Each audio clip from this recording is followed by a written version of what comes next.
With Phil stumbling drunkenly out of his bed, appearing in his head all the things he's wanting to be said. 90 minutes of Phil to Phil, with so much time to kill. He promised chill, but all he does instead is beg and show. His dreams online and straight away begins to whine, but all is fine as long as Sharp's benign and doesn't step out of line. His content's immature for all to endure like fresh manure, but I feel sure he ran straight to feeling so insecure. The money earned from yesterday was withdrawn and long gone, as Phil's spending impulse is always set to stay on. If supports are also slow and stays so low and fails to grow, you never know, the show may turn into an easy bingo. Once ticked off across the board with charge to what because his code can be ignored, just how much DSP makes us feel so bored to help us fight or sleep and try to keep alert to watch a creep who play bingo, but Phil will bitch and why his sheep are also cheap. While DSP is chasing green, we're seeing green across the screen as Phil's routine predictability rivals are so machine. It's not in burp and leaning ban, it matters not if battery fun is child can't see it hours make him feel less of a man. Takes a drink and starts his like before lunch and into a bike pretending there for bills when truth is there to buy a wrestling JPEG. Talks about his shitty life of call his cat and fatty wife and all his strife of forgetting that it's unwell and they were rife. With drama he will react but isn't act, that is a fact as he rehearsed to be exact in how he felt he was attacked. She's nearly over and awareness in sight with what to white despite Phil to light that tips were not white. We'll say alright it is okay and now it's time for Phil to play, but first he'll say that tips will help from being off the other day. And with those words we win again, it's never if but always when the game is won. Thanks to that we made it to the very end.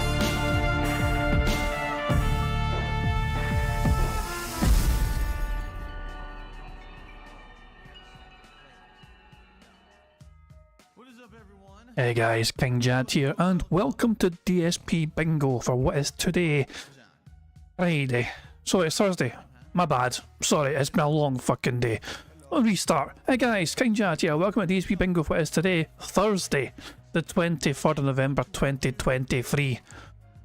I am, I'm bloody shattered, I'm not gonna lie. I've been awake since 5:30 this morning. Got my arse to work, didn't get home till about fucking 5:45 in the evening. I was out 12 hours. As soon as I got home, big ups to Prophet for helping me troubleshoot some computer issues I was having. I tried to do a game stream last night, it did not go well. But Prophet the mad lad was a big help in trying to get it all sorted. So literally 10 minutes before going live, I was still following Prophet's steps on how to try and get my fucking computer, behaving itself essentially. But hopefully there'll be no more stream issues for a while anyway. So big ups to Prophet for that, thank you very much. And yeah, good point, D-Dog. Happy birthday to Aviga. Yeah, he's I'm going to have him back on the bingo. I actually said to him 1st December. We're going to start off December with Aviga. I think it's Friday the 1st of December. But yeah, the 1st of December will be Aviga being on bingo again. He said yes to it before, so hopefully he'll fucking remember and no forget. It's a wee while away, it's another week away or so.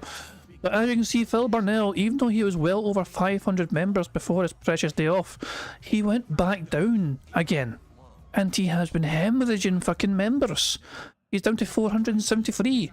So instead of seeking 400, instead of going for 500 members, he's only after 480. He's trying to slow build again.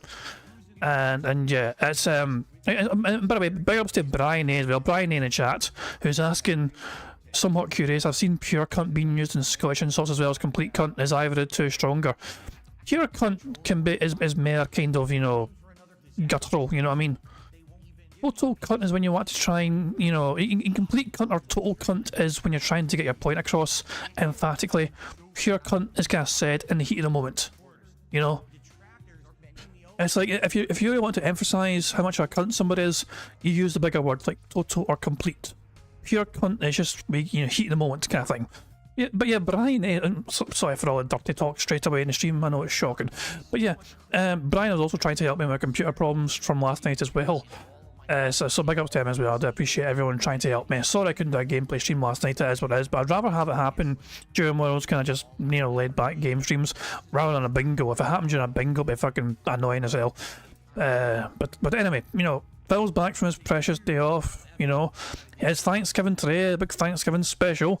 And yeah, it looks like Phil Burnell is dicing with, danger here because he has pissed off the Wings trolls. Who else? So who was it before? It was Wings 007 was in the chat earlier on and got leaned. In fact, I don't think their messages, I think their messages vanished. I guess that's a thing. I guess that's a thing now. If somebody gets leaned, they actually do vanish again from the side. From the list of names. I thought that was a thing that didn't happen before. But yeah, Wings 007, notorious Wings troll, was in Phil's chat and saying disaster stream incoming, and so Phil leaned him. And then another sock account of that same person, I believe, came in and they got leaned as well. So Phil is leaning people who are quite notoriously, they're very dedicated trolls, put it that way. D-Dog is saying that he's put them in hide mode. Yeah, Phil would love to. I mean, if it is in Phil's best interest to hide from them, because you piss off Wings trolls, they're gonna fucking come for you. Jesus, man, big time. But anyway, so where was I? Let me think. Okay, yeah. So Phil had his day off yesterday. Don't know much about it so far. You know what I mean? Twitter. He just basically said Happy Thanksgiving 10 hours ago, by the way. This tweet was 10 hours ago. Happy Thanksgiving to everyone in the USA. Hope you all have fun, safe and healthy day. Full of thanks and good food. If you have some time, stop by for a chill stream in the morning before you power load up on turkey and all the sides. See you then. So no details yet as to what Phil done this fucking day off.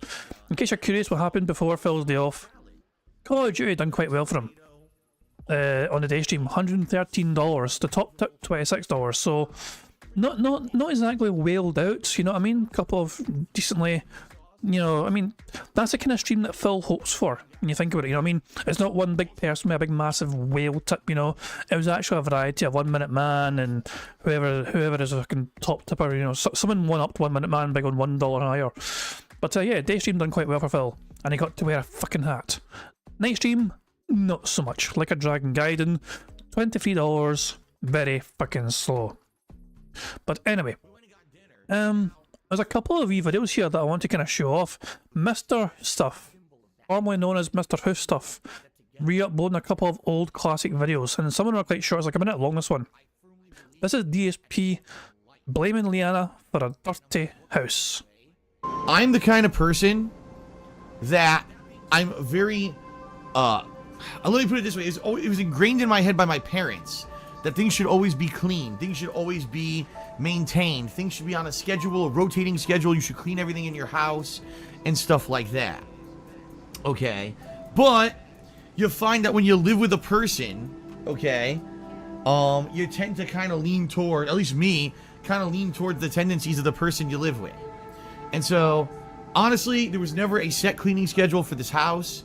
It kind of fell into a bunch of dust and, you know, nastiness that... Not to say that it was filthy. That was. I mean, so I translate that. Oh, not only is Phil throwing Liana under the bus here, I fucking read this as Phil could not be arsed to fucking take responsibility for cleaning the fucking home. He left it up to Liana. No, he's pretending he fell into her fucking schedule, her set ways. No. Phil could not be arsed to take responsibility for what was his home. He expected her to fucking do all the fucking cleaning, like some sort of fucking ancient, you know, stereotypical 1950s kind of fucking, you know, fuck off, Phil. Look, it's a shared responsibility. And you just could not be arsed to fucking take responsibility for cleaning. You expected Leanne to fucking clean you, you know, hand on foot, and she'll cook every real fucking meal, and she'll clean all the fucking time and all that shit. Just, so Phil, victim, he's a victim in all this because he fell into Leanna's mindset. Fuck off. The thing, if the house ever got like really dirty, oh, I spilled something, or my god, this floor is covered in dust and hair, okay, then I would clean it. But I would never really have a set schedule for doing things, alright? And honestly, I never was able to do so. I never was able to set one up because I was so busy working, right, that I didn't have time to say, oh, this day I'll do 2 hours of cleaning the house. Yeah, right, I'm streaming and I'm uploading, I'm doing all this stuff for the business, so how am I going to do that, right? Reminder that fucking Liana literally had a real fucking job. She was out fucking working at the mall. He was trying to fucking secure income. Remember, the relationship between Phil and Liana started with Liana not having to worry about work because Phil was making big bucks on YouTube. He was on a gravy train and all that shit. And I mean, success was fucking massive for him at the time. Liana did not even have to not even consider the possibility of working. She just sat there and fucking enjoyed Phil's success. Then she got fucking bored. And so she wanted to make soap. So Phil invested in her business and she started making fucking soap on like Etsy or some pish. But then things got fucking tight for Phil. The adpocalypse happened. And what did Liana do? She actually rolled up her fucking sleeves and fucking got a real fucking job, and a lot of detractors gave her fucking credit for it, even though a lot of people did not like Liana. Liana was an annoying fucking brat, okay? But she rolled up her fucking sleeves, she went out there, got a real fucking job to help pay the fucking bills, which is more than what Phil was willing to fucking do. So a lot of people actually fucking had, she earned some respect from detractors for basically fucking doing that. And also over time as well, you know, Phil and Liana fell apart, you know, she turned into... She basically fucking grew, you know, alienated with him, whatever. But the thing is, like, she clearly loved him. She wanted to spend the rest of her life with him. But Phil took that relationship for fucking granted. Phil thought she'd be there fucking forever, regardless of what fucking happened. But she wanted marriage, she wanted a pet cat. She got neither of those things. She left. So, what did Phil do? As soon as he got a brand new fucking mate to fucking, you know, spend time with, he fucking got her a cat. And he made sure he married her within a fucking year of living together. It's just the two things that Liana wanted, he made sure to try and give to Kat as soon as possible, to try and prevent her from fucking leaving as well. Anyway, so I thought I'd share a wee video. There's another one here. Tutankhamun's Betrayal. This is like 6 minutes long, this one. It's a wee classic. I was going to play this one as well, like Phil at GDC. It's a fucking classic thing as well, but nah. I'll just stick to the one. I'll just stick to Tutankhamun's Betrayal. Who was Tutankhamun? He was a very generous contributor of DSP, who then stopped being generous, and Phil was not happy. Tutankhamun, Phil is self-sufficient now. Tutankhamun, he is not in need for money in this transient moment. Tutankhamun, WTF I got banned. I would also ask for everyone in the stream chat to please settle down. Every time that Tut now is in the stream chat, people go nuts for various reasons. And I'm going to be honest with you guys.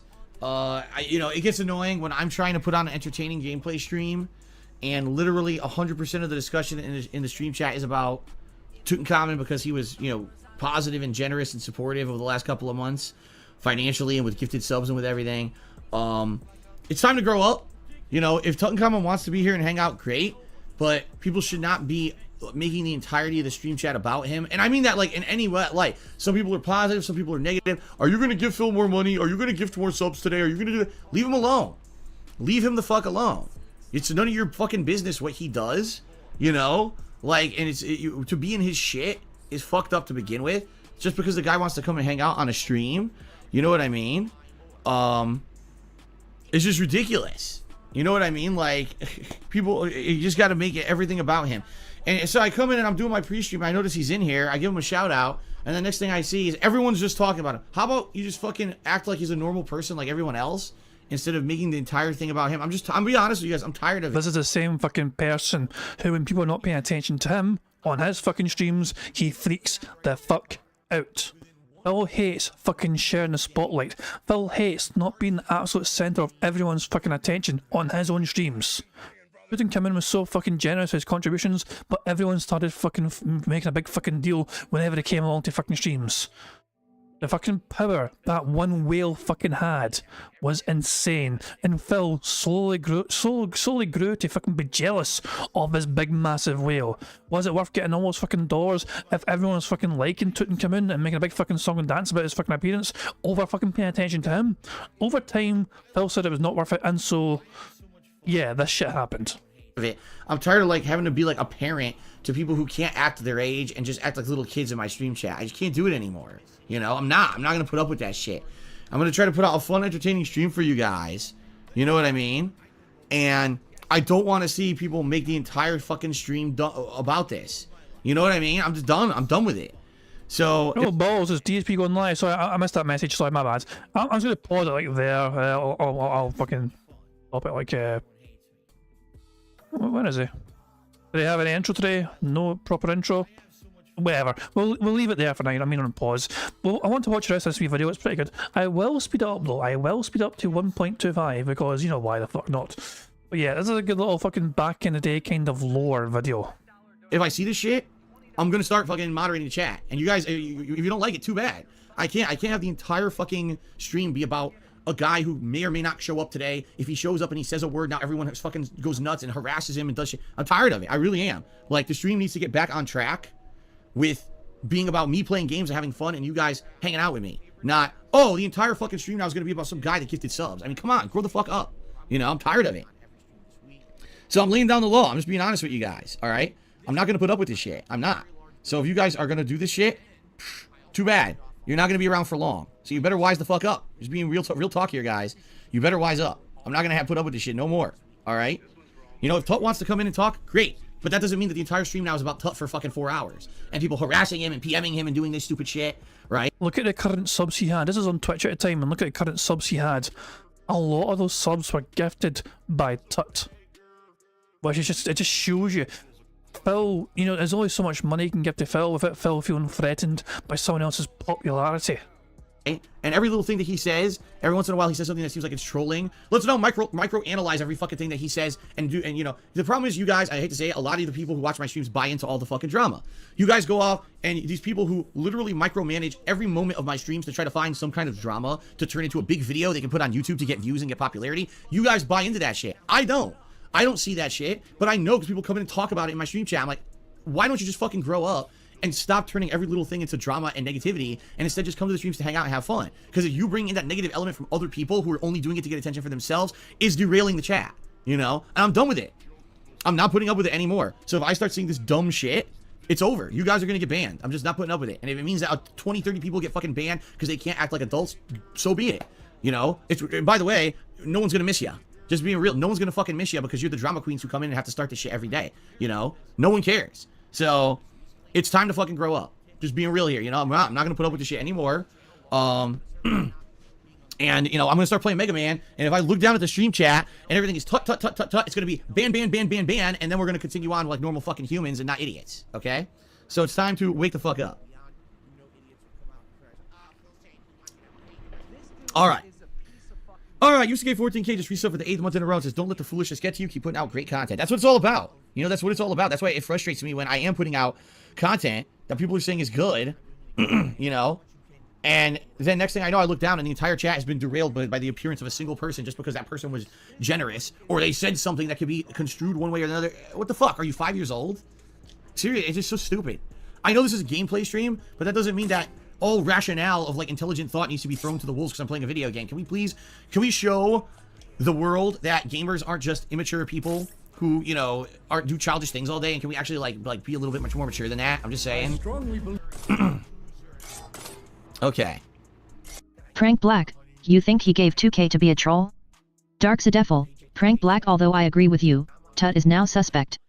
I've had discussions with him outside of chat and he understands that his presence here is disturbing to things and leads to people mass messaging him. He told me he wouldn't be back and then he came back anyway, only to say negative stuff like I won't renew my sub. Phil doesn't need any more support, which is obviously meant to cause issues and drama. So he's partially to blame. Darksadeful, nobody is blackmailing Tut, he chose to go on detractor channels and participate in negative drama himself. He's not innocent. He wanted the attention, and that's fine, but when it starts permeating into the stream is when it causes issues and I'm not gonna have it. Do a collab series where he teaches you to play fighting games? I'm probably better than Phil at fighting games. I've watched him play Street Fighter multiple times. That was a very random way for that video to end, by the way, but there you go. So that is, yeah, Mr. Who Stuff has been uploading, you know, a couple of classics from back in the day. I'm going to share his channel in the chat. People are interested in checking out his channel. You know, he's got a whole bunch of like archived great fucking DSP clips on his channel. So there's a channel's in the chat right there. Mr. Stuff is his channel. So there we go. Cool. So I think we're ready to kind of go, essentially. We have Otters on standby. At least we should have Otters. Where the... Hold on, let that live. Where are you, little bastards? You're there somewhere. The water's been moving quite a lot. You must be swimming about. There you are, you little fucker. So we have Otters in the Vancouver Aquarium. And of course we have Monterey Bay as well, where there's an otter in the hole here just napping and chilling. A lot of fucking shit out here, so an otter here, so there we go. I do prefer the Vancouver Aquarium personally, as you guys know though, because you get to see a better view of the otters. But we are here for fucking bingo. We've got to watch Phil's shitey fucking stream. And as you can see, Lives of Our Soul is back. And probably going to gift a whole bunch more members to try and make up for all the ones that Phil lost. Lives of Our Soul gifted Phil like 25 members on Wednesday to get him back to 500, and then they're all gone again. Do you think he's going to gift more? Who fucking knows? It's fucking ridiculous. But let's get our bingo sorted before we even... With my wife, tips. Coming up, my day off on Tuesday. Tips. Nintendo Online, tips. Bills and stuff, tips. Tips are the liquidity of my business. Huh?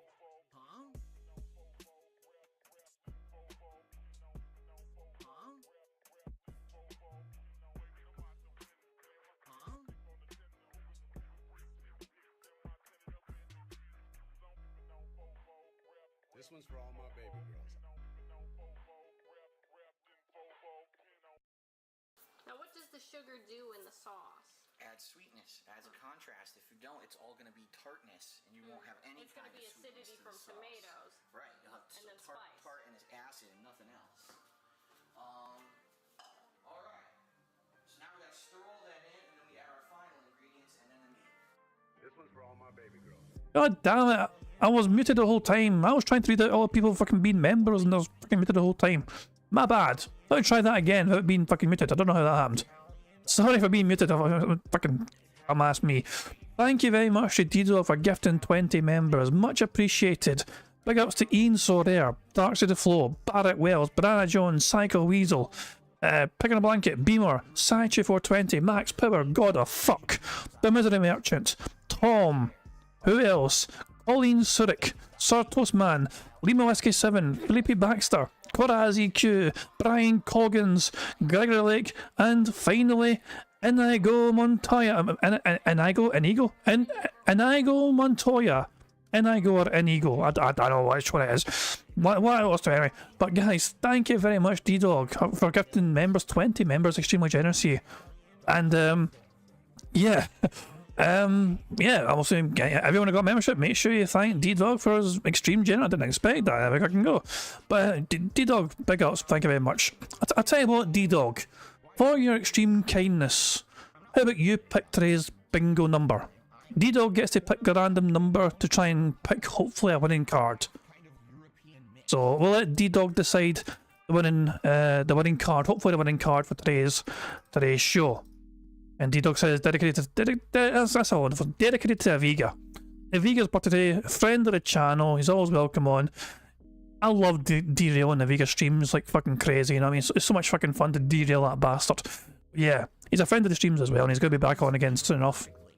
So yeah, as a nice gesture, D-Dog. But yeah, D-Dog, give us a number, any number at all, and we'll use that for today's bingo fun and games. I just seen Dash's fucking message on Discord. Muted. I know. My bad. But so yeah, we'll let D-Dog decide the fucking number for today's bingo. While I randomise the bingo background card.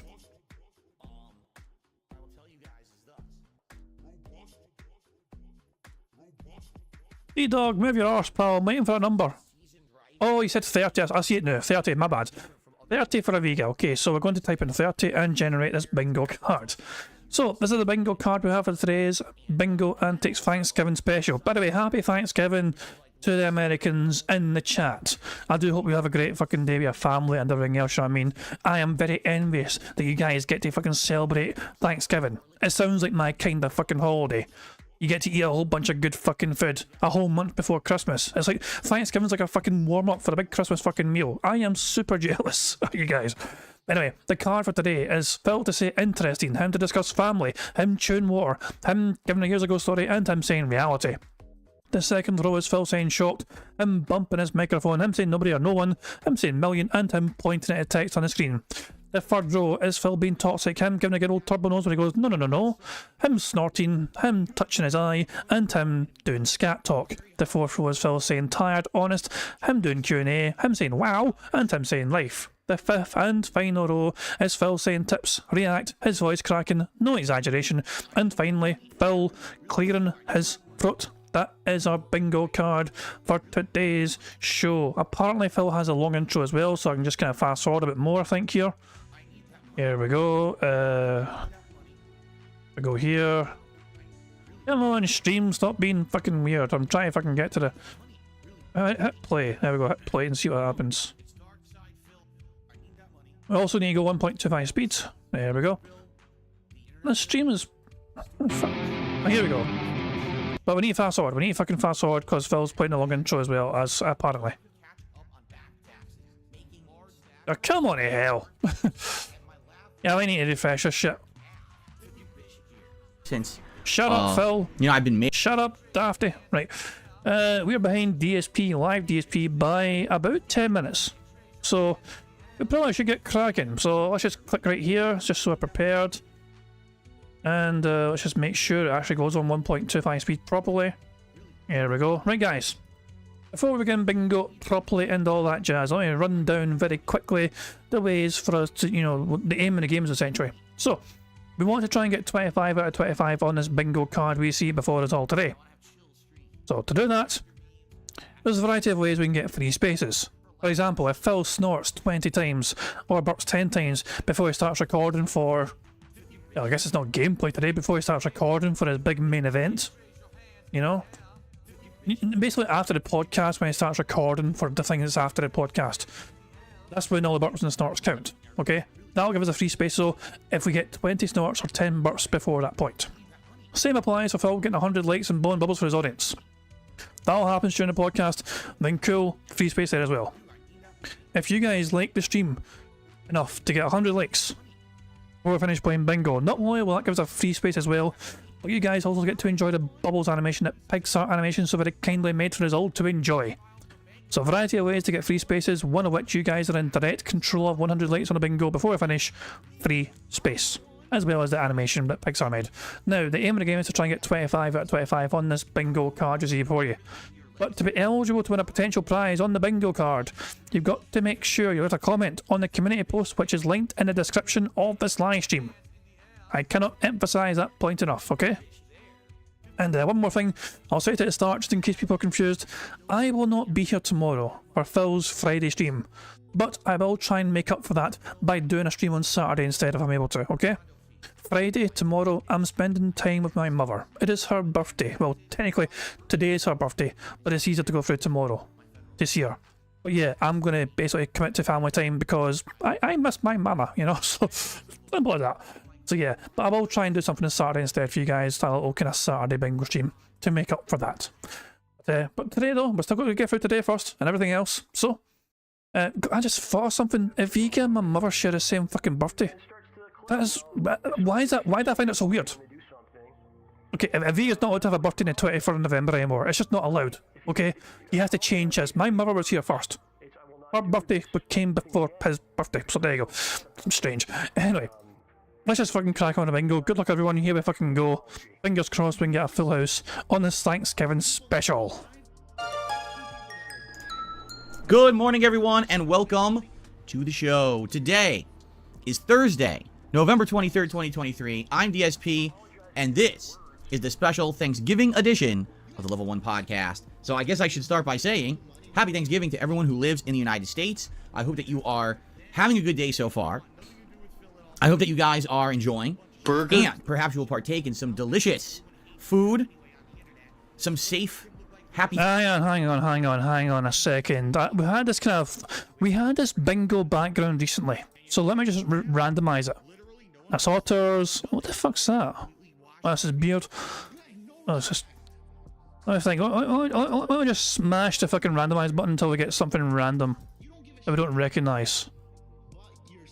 That's a kind of strange looking one. We'll go with that one. That'll be a bingo background right fucking there. Cool. So there we go. It's just because we had a Ghostbuster shirt quite recently, so there we go. Now we have something different, and that'll be a bingo background picture. I believe this is one of Darkside of Phil's pictures, which I stole from his Twitter, but I don't know which one exactly. Fun with family members or friends, whatever it may be. Now, if you're not doing any of that today, it's all right. I've had many years where I didn't have that, and that's okay. As long as you are in a good place, right? It's all good. Now, if you're not in the United States, just happy Thursday because it ain't nothing for you. But here, this is the day once a year where... Did Phil just say life? I need to rewind that. I think he just said life. So, give us a second. Oh, for fuck's sake, play, you bastard. Just give it a second, they'll be fine. Now, if you're not doing any of that today, it's all right. I've had many years where I didn't have that, and that's okay. As long as you are in a good place, right? It's all good. Now, if you're not in the United States, just happy Thursday because it ain't nothing for you. But here, this is the day once a year where we celebrate. We come together and we think about the things that we are most thankful for in our lives. And indeed, I will discuss that. I'm sorry, but Phil holding his fingers like that just makes me think the thing he is most thankful for is money. It must be a subconscious fucking thing where he holds his fucking hands up with that, you know, like he's fucking expecting fucking money. We think about the things that we are most thankful for in our lives. And indeed, I will discuss that today on the show, as I got a lot to be thankful for, particularly this year, with a lot of stuff, you know, that was going down and the like. So I'm happy to discuss all of that stuff with you guys today.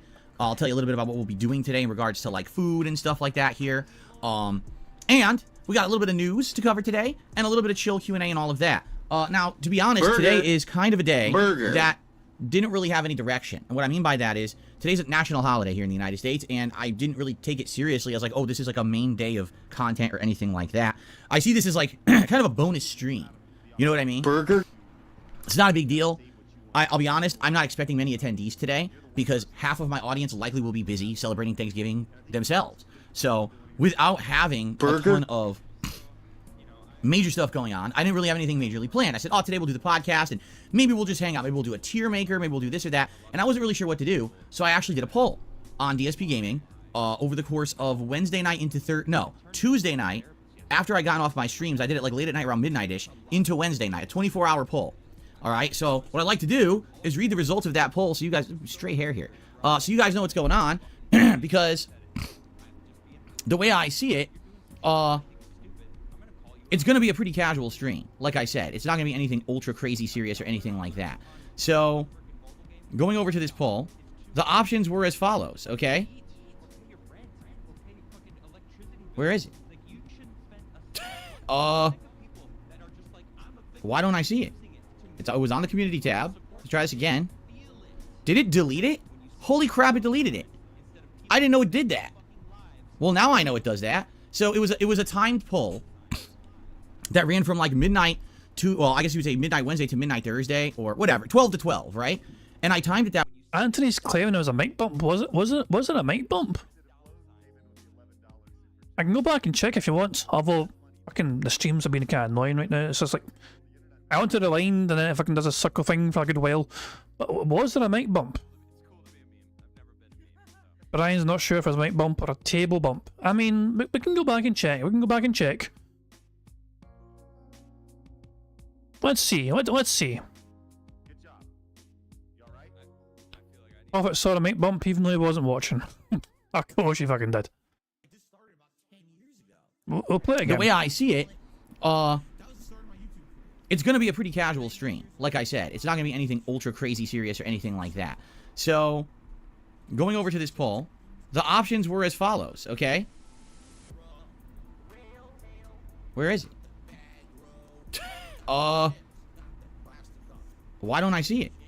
It was on the community tab. Let's try this again. Did it delete it? Holy crap, it deleted it. I didn't know it did that. Well, now I know it does that. So it was a timed poll that ran from like midnight to, well, I guess you would say midnight Wednesday to midnight Thursday or whatever, 12 to 12, right? And I timed. I'm counting it. I'm counting it as a mic bump.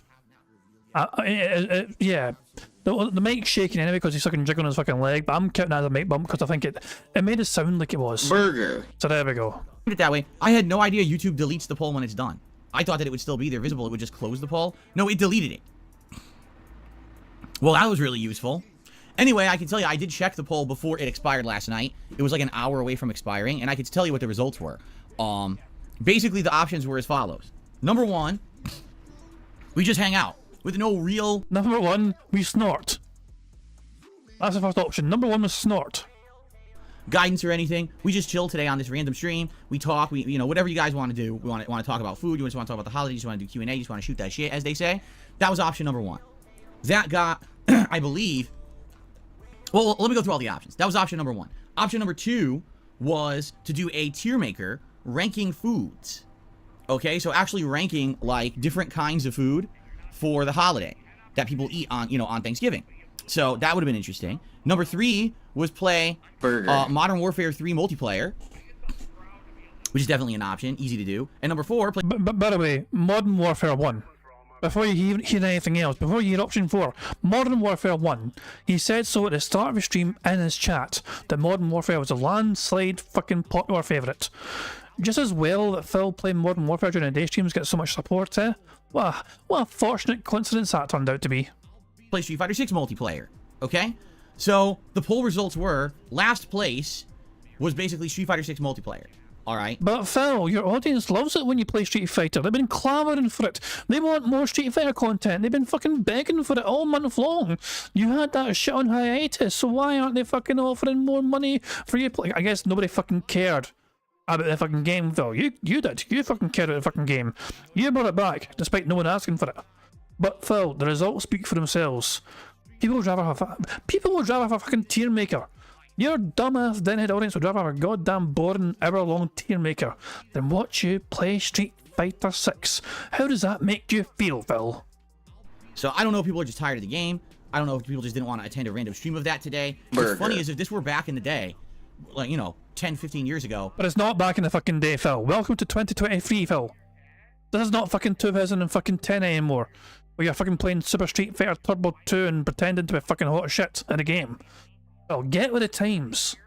My old days of YouTube, people would have been going crazy and saying, yes, Street Fighter, play Street Fighter, we love it, right? It just shows how times have changed, okay? So that was definitely last. Coming up next was just chill with no real direction.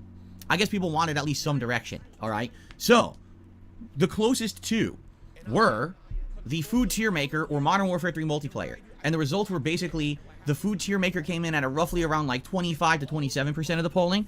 And Modern Warfare 3 multiplayer came in at a whopping 35 to 37% of the polling. And when I say, why might I have that split? It's because I kept checking it over the course of the day, and that's kind of where the ranges were, okay? So, by the time that the poll had ended, absolutely, people had said, we want Modern Warfare. Now, here's the thing.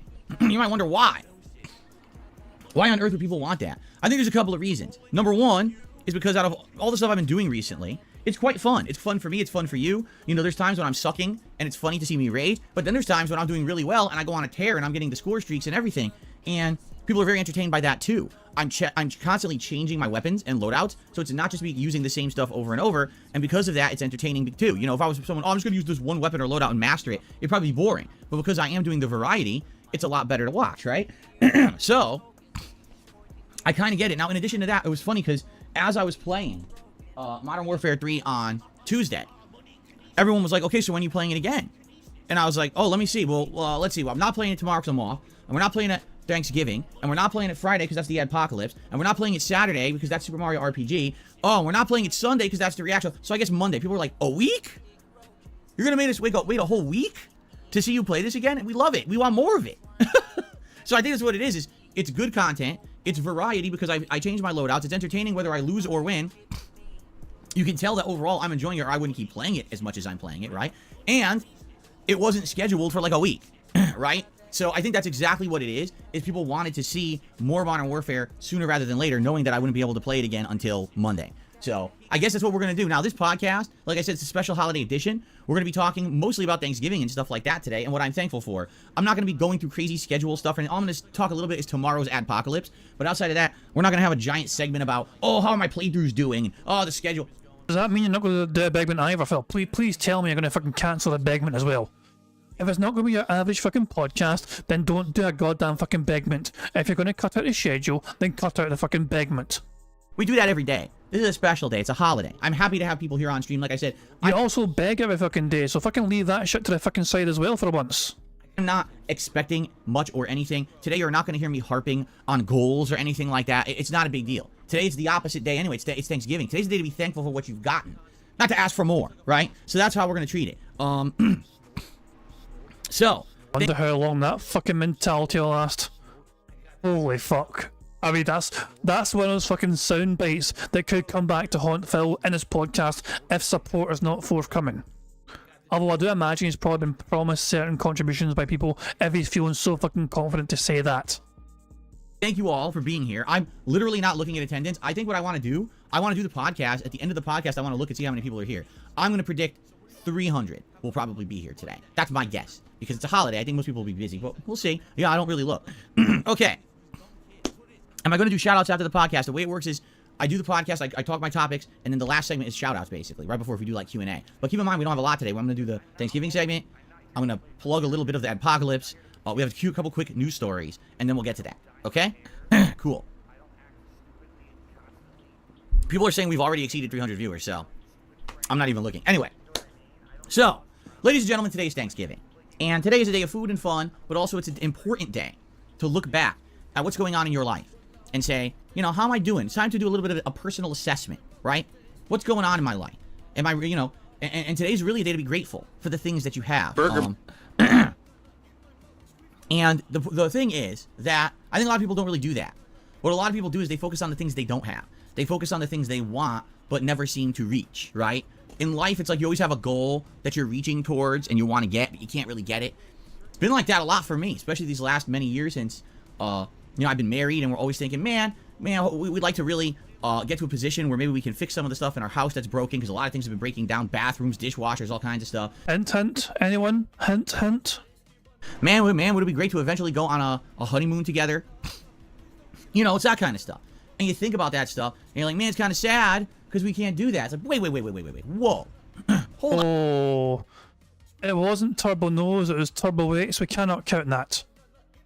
We cannot count the turbo weights because that is not on the board. It needs to be turbo nose where he goes, no. No, wait. We still might get turbo nose, who fucking knows, but damn it, he fucking replaced no with weight. Hold on a second here. Sad because you can't do that. What about all the stuff that we have, right? I'm in a great place right now in my personal life. I love my wife. She loves me. We're in a You're fucking supposed to, you dumb son of a bitch. great relationship. I'm incredibly grateful for that. Yeah, it's an amazing fucking relationship where Phil goes out by himself every fucking day to do the fucking grocery shopping, while Kat stays home on a day off they can spend together so she can play games. Yeah, Phil, that sounds like an amazing fucking life you have right there. Because it really is that personal life that I have behind the scenes of what you see on camera. It's that support that I get from her that keeps me going through all the days that we're through stress and nonsense here. It's awesome to have that level of love and support, okay? Jasper Kitty, my pet, but also he's kind of like my son. I know people make fun of me when I say that, but of course he's not a human, but he really is kind of like, you know, my kid. And he's been a tremendous positive influence on my life ever since we rescued him several years ago. I love having him around, and I'm glad that Kat convinced me to get a pet cat when she did. Because So hold on, when Leanna asked you for a fucking cat, you said no, it was impossible. When Leanna asked you to get fucking married, you said no, it was impossible because you didn't want to burden her with your fucking bankruptcy worries and fucking cripple her financially. But when Kat wanted to get married, and Kat wanted a pet cat, those two things were perfectly fucking fine. It was perfectly fine for you to fucking marry Kat despite your impending bankruptcy.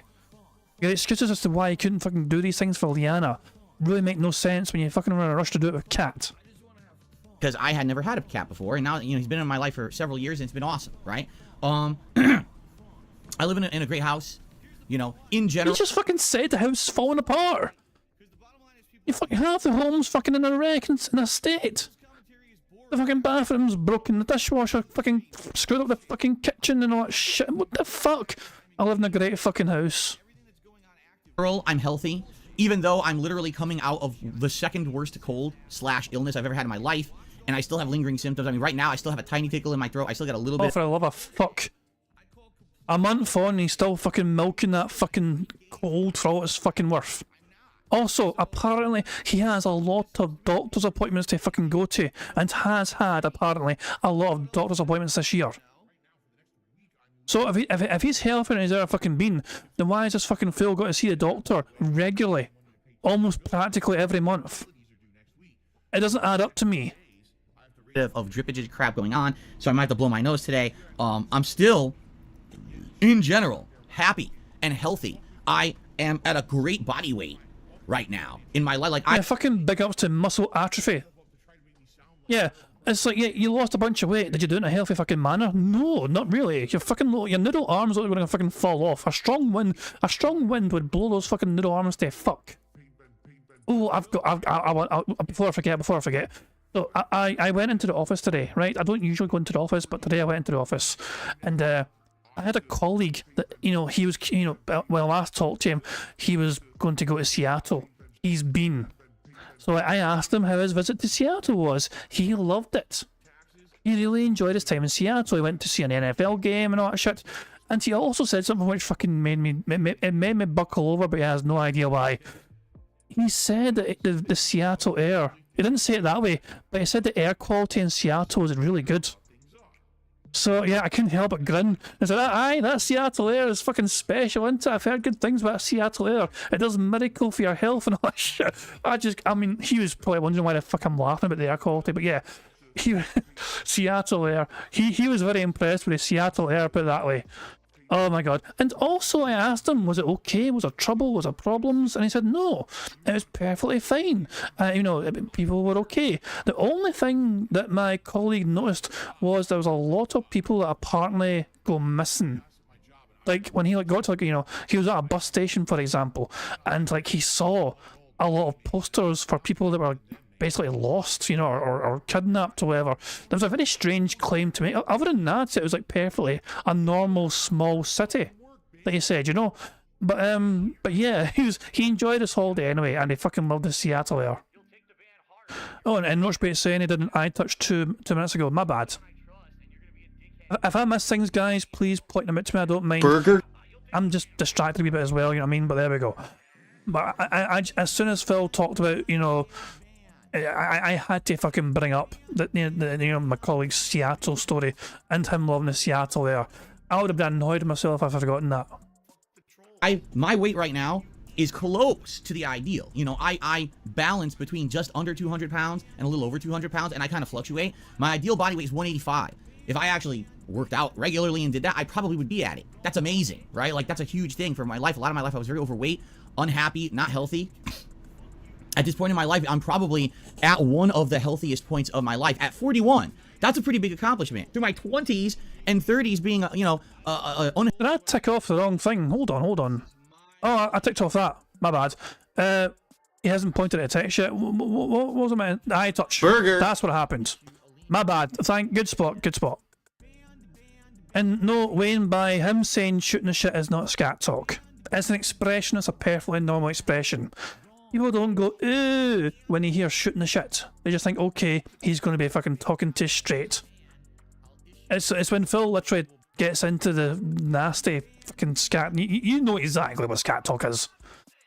a healthy person traveling and drinking all the time playing Street Fighter, and then being a YouTuber in those early days where I would literally every day drink myself into a stupor, you know, and now I'm not doing that awful crap anymore. People have been saying, you know, in the last year, here's the thing too, I think one of the major reasons people say this is because the camera's better, but they're like, oh, you look so much better. It's like, yeah, but I mean, keep in mind, I got a better camera now, we got better lighting now, I'm dressing differently. A lot of it has to do with presentation, right? I don't particularly think I look that much better than I ever did, but I feel good. That's kind of the difference. Like, I wake up in the morning and I'm energetic, and I'm ready to go, and I'm happy and ready for the next day. Every day I wake up and I'm like, I'm happy and ready to go. I'd feel fucking refreshed as well if I woke up at 10:30 the fucking morning every day.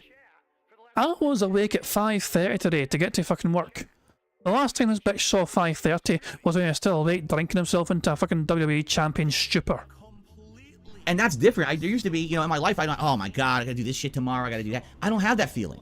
That's something to be super grateful for. That every day when you wake up, you're looking forward positively to what that day has in store, and you're really not, like, dreading anything. Yeah, that's my life. How the hell could I not be thankful, right, for what I have? So I am so happy for the life that I have. Now, that's the personal, right? That's all the personal stuff. But now let's talk about the stuff that you guys know about, right? This not so personal, professional life that I have every single day on stream and in these videos.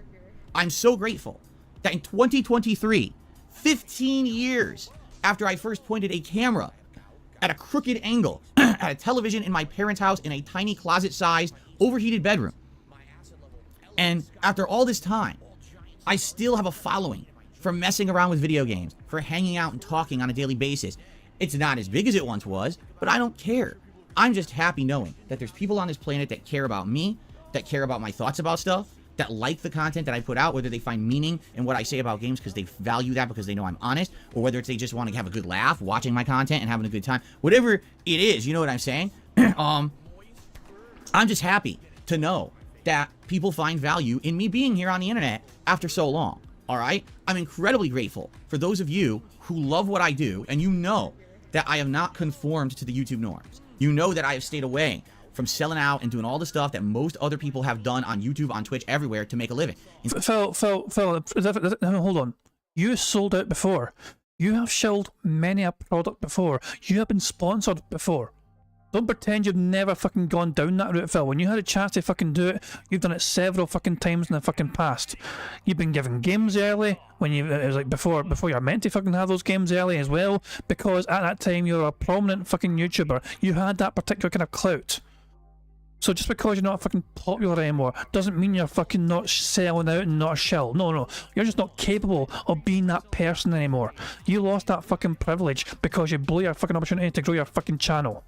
When everyone else around you, your peers fucking surpassed you and grew bigger and bigger because they fucking got with the times and evolved as they were meant to fucking evolve, you basically kept your fucking heels stuck into the ground, says, why do I need to change? Why do I need to do things differently? What I'm doing right now works for me. And before you fucking knew it, they were fucking miles into the fucking distance. They were a fucking dot on the horizon, Phil. They were so far ahead of you, and you're wondering why the fuck everyone likes them and not you. And why you weren't fucking growing, why you were stagnating. All your fucking peers are getting tens of thousands of subs every fucking day, hundreds of thousands of subs every fucking day sometimes, whereas you were staying at 170 for the longest fucking time. 170,000 subscribers. Phil stayed at 180. He could barely fucking break that 200,000 threshold. And it was only until a year ago or so, or a couple of years ago, he broke the 200,000 mark, after stagnating on the 170,000 mark for several years. This person cannot evolve, cannot fucking grow. He just sat there and wondered what he was doing wrong when everyone else surpassed him and improved and became better and became popular. So because Phil doesn't get the chance to fucking shill things anymore, that means he's not a sellout apparently. No, you just don't get those chances because nobody wants to fucking have you shilling their shit because you are not a very good person that can shill things. Nobody likes it. Why would anyone want their product to be associated with you? The guy that fucking wanked off on cam. Instead, I stick to my guns of, and I know a lot of people say that's being stubborn and you should have changed over time, but I think that's a lot of the reason why I've had the longevity I've had. If I just went down the road that everyone else went, I probably would not be here today. I would have faded into obscurity and no one would have given two shits about Darkside Phil. But because I've done things differently, because I marched to the beat of my own drummer, as they say, people still care. You know, and yes, there's a lot of negativity, but at the same time, there's a core focus of people who like me for who I am and the content that I put out, and they support it. I am incredibly grateful for the levels of support that you guys give me on a daily basis. Again, no sponsorships, no partnerships, none of that crap. It's you guys that allow me to do what I love every day for a living. And I would be incredibly ignorant and ungrateful if I didn't take the moment here to say thank you all. 15 years, and in particular, these last couple of years where there's been a ton of hate and nonsense thrown towards me, that you're still here day in and day out supporting what I do. I'm very grateful for that. Oh, one other thing. We absolutely know that this year, I've been a target, correct? Absolutely. What do you mean you've been a fucking target? You yourself chose to go on the side scrolls and do that interview. You fucking decided that of your own volition. Because this time last year, Moist Critical made fun of you, and you decided, I need to fucking make a change. I need to do something to change my image, because I'm seen as a fucking peripheral, a serial beggar. Even the big massive Sir Moist Critical is looking at my content and has an opinion that I'm a serial beggar, so I need to have an interview to try and change people's perception. So, you are who you are, and people see you how you are because of how you act. We didn't convince the internet that you're a fucking piece of shit. You done it all by yourself. Your own natural fucking personality, your own state of being, your own existence, convinced pretty much the entire internet you are a scummy piece of shit who begs every fucking day, that doesn't want to take responsibility for trying to fucking get a real job. Instead you fucking put the burden of your own fucking financial well-being onto your fucking dent-headed fans. This year, I've been a major target for many different things, and despite their efforts to try to derail content, to pull me into drama, to try to have our community attacked, harassed, distracted, we've avoided all of that. You notice that? Still here? Like, fuck you avoided it. You fucking snapped at every fucking chance you got. You had a fucking podcast dedicated to fucking Turkey Tom, should I do the interview thing the other day. If you ignored fucking drama, you wouldn't even fucking brought it up. You would have talked to him behind the scenes, kept that conversation going behind the scenes, and said to him privately, No, I'm not doing it. Instead, you specifically made a point to have a podcast telling him then, no, I imagine, I've got to assume that Phil chose not to let Turkey Tom know directly that he was not going to do an interview. Like, instead of telling Tom just directly and being done with it, no, he's got a whole podcast about it. And Tom can find out watching the fucking podcast that I don't want to do the interview because I don't want to be fucking milked for drama. Because that's the sort of fucking attention-seeking little victim bitch he is. Putting out a fun stream for you every day. Doesn't matter what crap they do. It doesn't matter what bullshit they're trying to do. We don't fall for it, right? We learn. This is the difference between the old Phil from back in the day and 41-year-old wiser Phil. Is that I'm not going to keep getting sucked into their stuff. You know what I mean? I'm not. At one point I would get sucked there, and they're looking for reactions, right? They're looking for me to react directly and say things about what they say and try to get involved. And, you know, I don't play that game on purpose. Why would I? Why would I ever engage with toxicity that's just going to not only negatively affect me, but affect all of you as well? We are a community. Understand that. This is not just me sitting here in front of a camera. Welcome to the cult of DSP, where he has his fucking herd of fucking precious dentheads that he'll protect like a fucking shepherd protecting his sheep. His dumbass fucking sheep that fucking keep falling over because they don't know how to fucking walk around a field properly. This is severe cult-like mentality. Fucking hell, Phil. It's also just as important that you're there watching and engaging and caring about the content. So if I'm wasting my time being distracted by drama and nonsense and toxic stuff, that takes away from our good times together, right? And I know that, and I've learned from that. Earlier this year, I made a mistake. I learned from that mistake, and I have avoided remaking that mistake. And that's great. And you want to know why? You! Because of your feedback. Because I ask you guys for honest feedback, you give it to me, and I'm like, there you go. It's a group effort, man. It really is. Unlike most other content creators, I feel like this is 100% a group effort between us. It's two-sided here, you know? And it's beautiful because it works. You know, it's kind of funny. He accuses the tractors all the time of a groupthink mentality. How apparently we all fucking say the same things and parrot each other all the goddamn time. And here he is, being proud of his fucking little hive mind community. Where everyone's got to fucking say the same thing and have the same opinion, you know? And it's all a big group fucking effort. We're all going to fucking say the same goddamn thing or whatever. Phil, are you fucking for real? Fuck off. Right? It's not just, oh, what's the next sponsorship? What's the next thing to shill so I can pay my bills? And I pump out a video or a stream today and I'm done and I turn off the camera and, you know, I don't care about it. It's the opposite. It's actually stuff that I care about. Hang on a second, getting a call. Yellow? Hey. Hey, Prophet, how you doing? You got something to say, pal? Yeah, I got to rant about this because this just got me fucking triggered. Like, group? Like, group? What fucking group? You refuse to have a Discord for your fans. You refuse to fucking do any type of member gameplay or fan gameplay. You don't want to do any co-op. Like, what group are we talking about here? It beats like, me. This is, yeah. It's just Phil. It's like, hi, my name's Phil. I'm not going to address the drama, but there's some shit going on about me. You're addressing the drama. You're getting sucked into it. Just ignore it. If you're going to ignore it, just ignore it. I just fucking, my head's just fucking full of fuck I know, right now. mate, we're all there. We are all feeling it, man. Like, it's a group effort. It's like, what group? It's not even been a week, right? It's not even been a week. And he's like, okay, we've got to address the elephant in the room, okay, guys? You know, Turkey Tom made a response video. He's like, yeah, is this him addressing it? Phil claims to never address this shit, and here he is directly addressing it. No, and they were talking behind the scenes anyway. He could have just fucking kept it there between themselves, and he chose to fucking make it a thing to talk about. He's got to flex, right? He's like, I'm Phil Burnell. I talked to him behind the scenes, and I told him what was going to happen. Like, okay, and oh god. And then what happened? Was it yesterday? Was the Locale podcast was talking about him again? I've not actually seen any of that yet, but yeah. It's like a 24-minute mark or whatever. They start talking about Phil again, and it's just like, just dedicate the one entire Locale podcast to talking about Phil, and Phil will then talk about it on the next stream. Pretty much. I mean, that's a topic of conversation. To be fair, that can go on a long time. I mean, look at Side Scores. Yeah. Side Scores had five hours, and they didn't even get through all the talking points.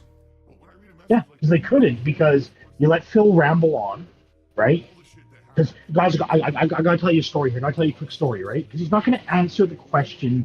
Oh yeah, up being front, direct right? is That- not Phil's forte. Being Yeah, direct, like- yeah, definitely not. He's like a politician in that regard. He'll speak in fucking circles without giving you a clear fucking answer. Yeah, it's the fast talk. It's the con man talk, right? Like it's to confuse the shit out of you, and then he's not gonna answer your question, and you're just gonna feel dumber for asking it. Oh, it's so So it's, painful. I had to say something when he said it's a group Just effort. get out of It's your like, system. Just get out of your system. If you just What swear as fucking much as you need to. Like I see us, like we'll appear on each other's live streams, whatever, or we'll do collabs or anything like that. Phil won't touch that with like a 1,000-meter pole. No fucking way will Phil do that. Phil will not bring fucking Darish on to talk about MILFs in Miami or anything like that, right? That's not gonna fucking happen. Thank fuck. I wouldn't want that to happen anyway, personally. No man, I would love to have Of Darish. and course Phil you on a would. Of podcast course you. together. Any content That would involving be that the- shit, you pervy bastard. I would be fucking just laughing like crazy. Oh, it'd listening be to that shit. hilarious. It would be fucking hilarious for sure. But yeah, Phil's scared of fucking sharing his. I mean, I covered it at the start of the stream, to be fair. Those old videos from Mr. Who stuff, Tutankhamun Yeah. was taking some of his spotlight away from him, and Phil couldn't stand it. Even though he was getting money from this fucking guy, he fucking started getting annoyed with him because he was getting so much popularity within his own audience in his chat, more so than him.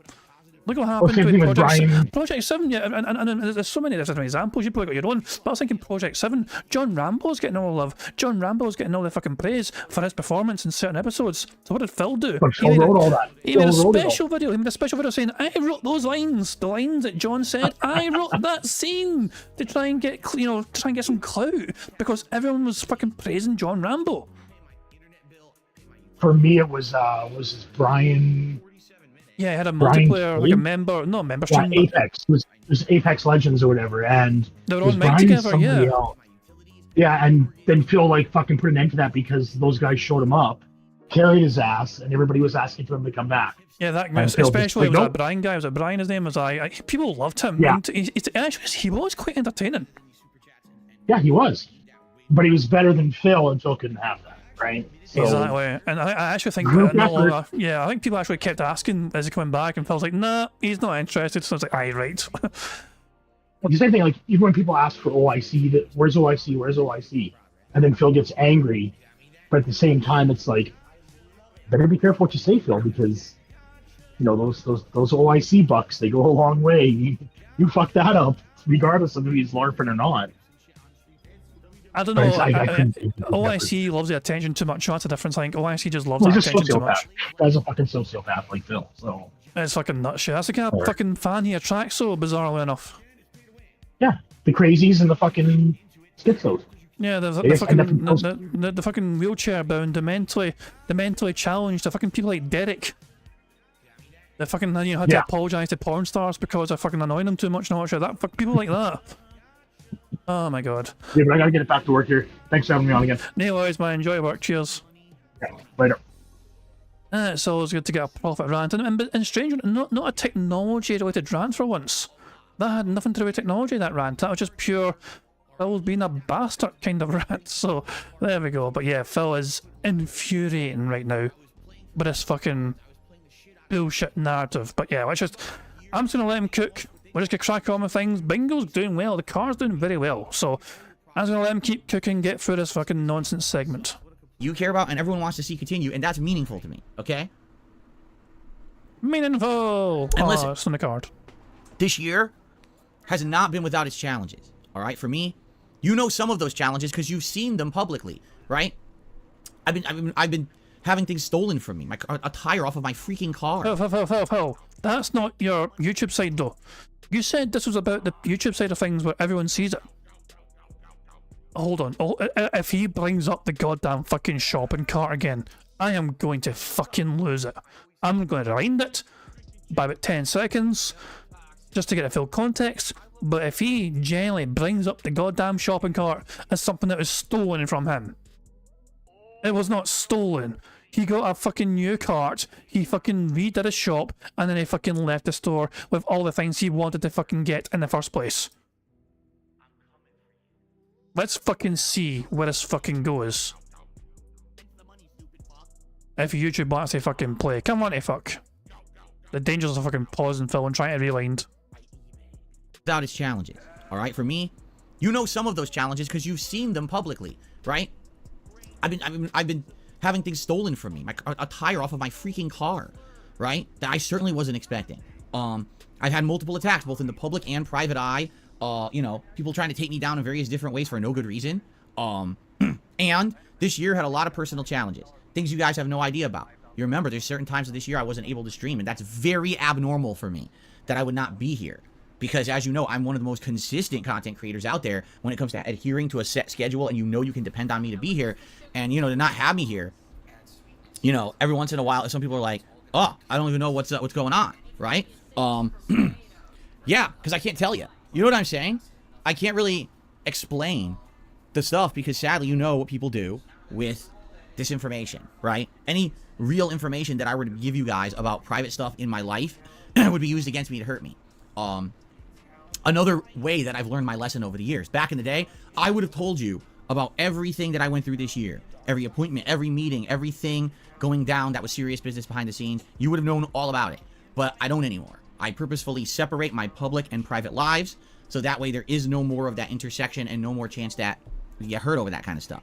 So, and listen, I apologize for that because like I said, I feel like we do have a connection. You'll care about me, I care about you. That's why we have this relationship, and that's how I continue to thrive and to be successful. And it sucks that I can't tell you about other stuff that's going on in my life, but that's how it's got to be, because sadly there's just too many people out there who do want to do what they can to hurt me and then get their jollies off on it, right? So I hope you understand that. But you know, this is a very, very challenging year. So I just want to fucking point out very quickly that all the things that when Phil overshared back in the fucking day, the things he overshared was his extravagant lifestyle.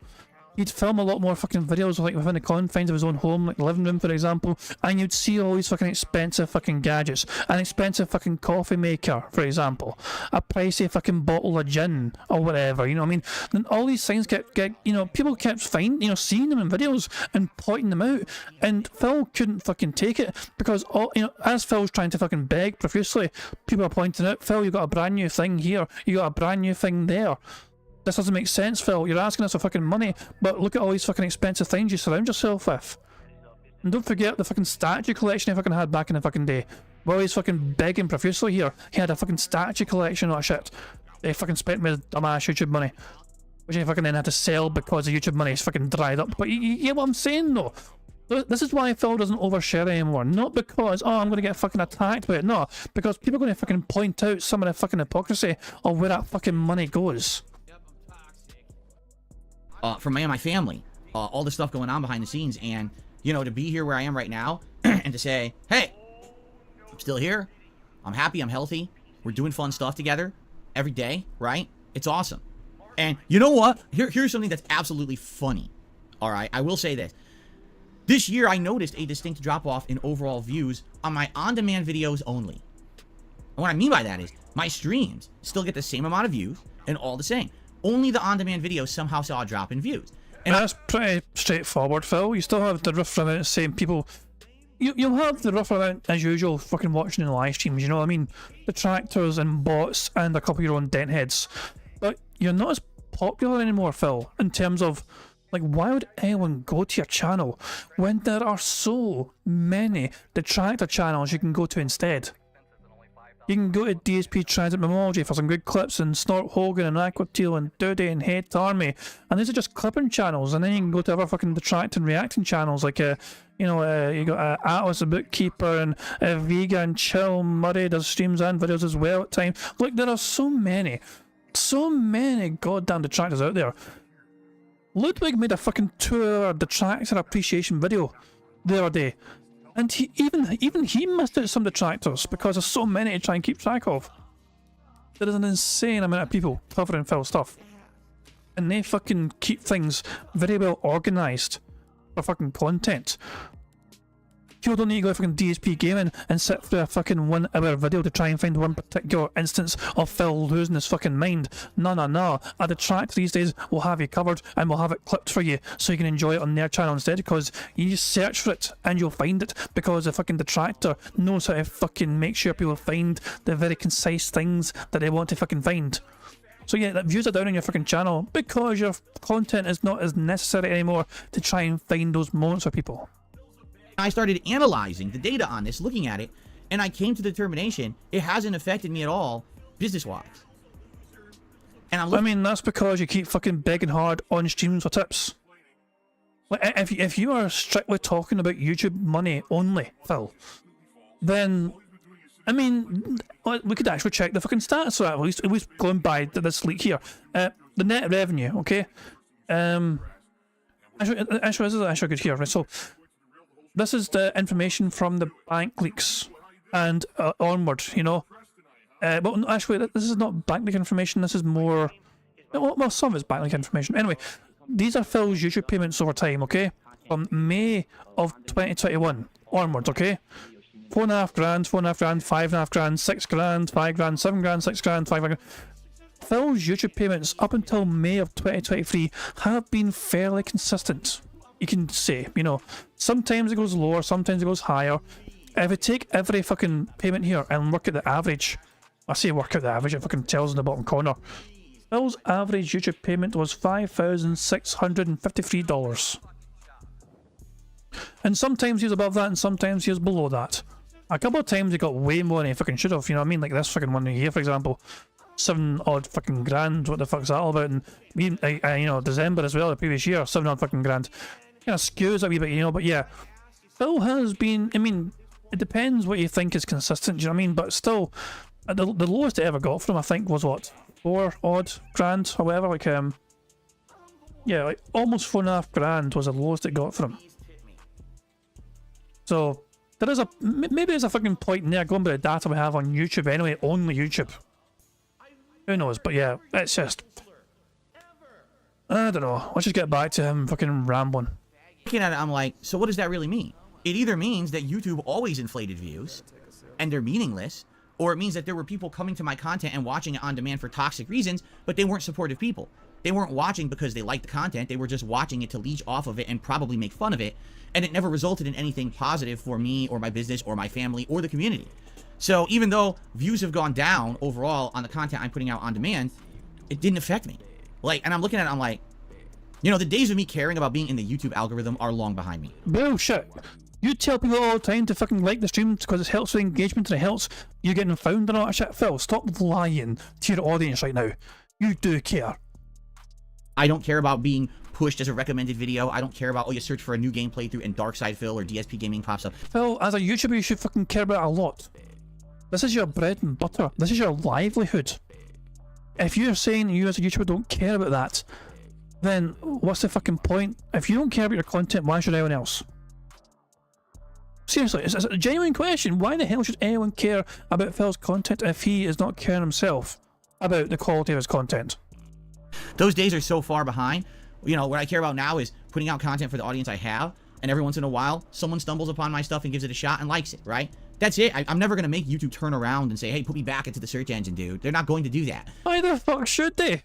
You think they're going to take pity on you for some fucking reason? No, if you want to try and get back in the fucking algorithm, Phil, you got to fucking work at it. You got to fucking earn it.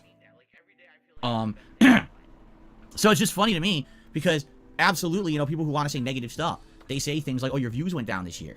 And I look and I'm like, if you're talking about overall video views, you're right. But it's weird because it hasn't affected me at all. Like, in general, it really hasn't. At all, the business is fine. It's been operating at the same level with apparently less on-demand views. So you tell me what was going on there. I don't even get it. It almost feels to me like there was something going on with overinflated views on YouTube to begin with, or you know what I mean. And then it's just gone. And it didn't matter because it wasn't real. If it doesn't affect me, then who cares, right?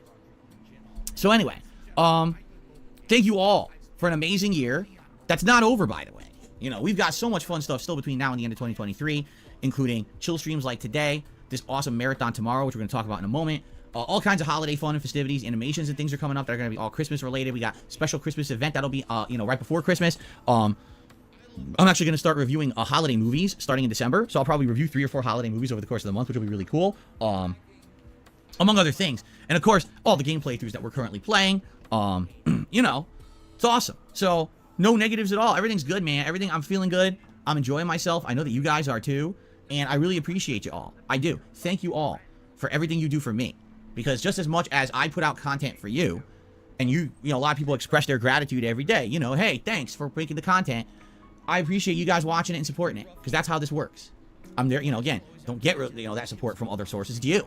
And you guys have resoundingly told me through thick and thin, through times of great positivity and great negativity, right? Highs and lows, peaks and valleys, no matter what life throws at me or us, that you want this to continue. You find meaning in me being here, making content for you daily, and I'm appreciative of that, and I thank you for that. Message received. I ain't gonna stop unless I'm ready. That's the thing that I think a lot of people hate, is that they realize that there's nothing they can do. I'm going to be here making content for you guys for as long as I want, until the day that I decide to hang up the mantle and say, I retire. I don't know when that'll be. I don't even know if that'll be, you know? Oh, wait, you serious? Let me laugh even harder.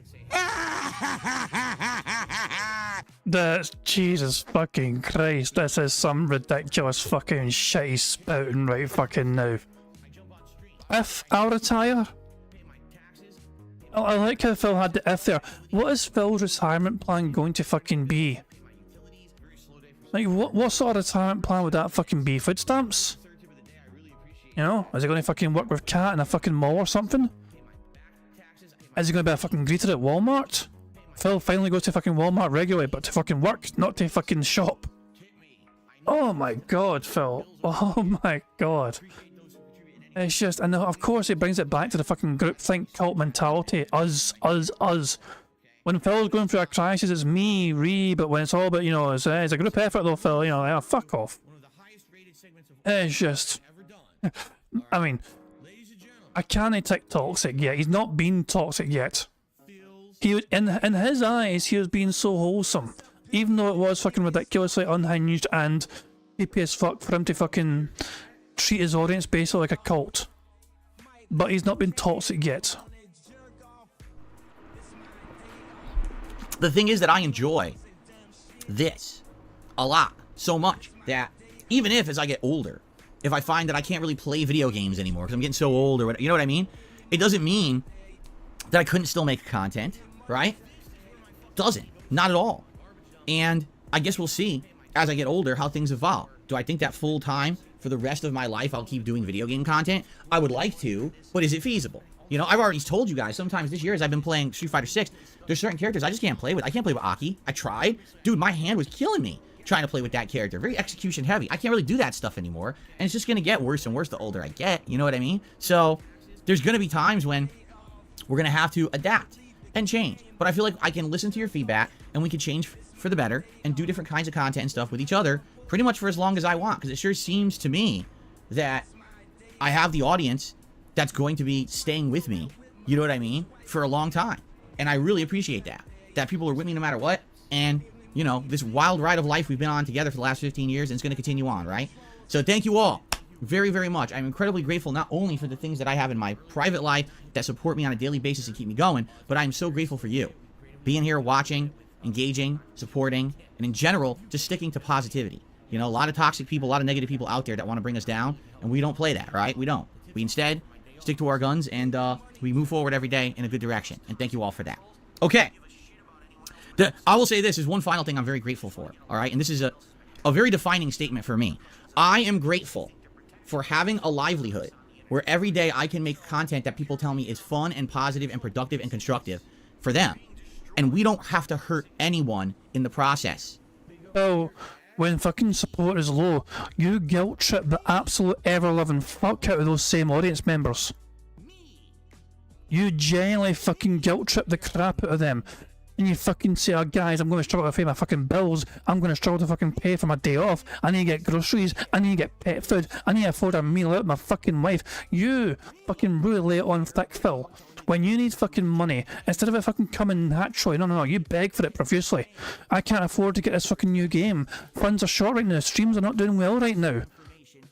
Well, if that support came natural to you, people wouldn't fucking care. But the fact is though, you fucking turn around to your audience when fucking support is not as fucking strong as you want it to be. You fucking turn around, stand to the fucking camera, and you let those fuckers know that they need to fucking step up and contribute. That is not a fucking healthy relationship. That's an abusive one towards your fucking audience who fucking fall for your fucking pay party antics every single fucking time. Instead, it's just positivity for the sake of positivity and fun. No one gets hurt when I play a video game. No one gets hurt when I make a podcast. We don't have to step on people. We don't have to bring down others for us to have personal gain.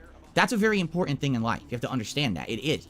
That you're not hurting others just for you to get ahead. That's a huge thing. And I'm very grateful for that.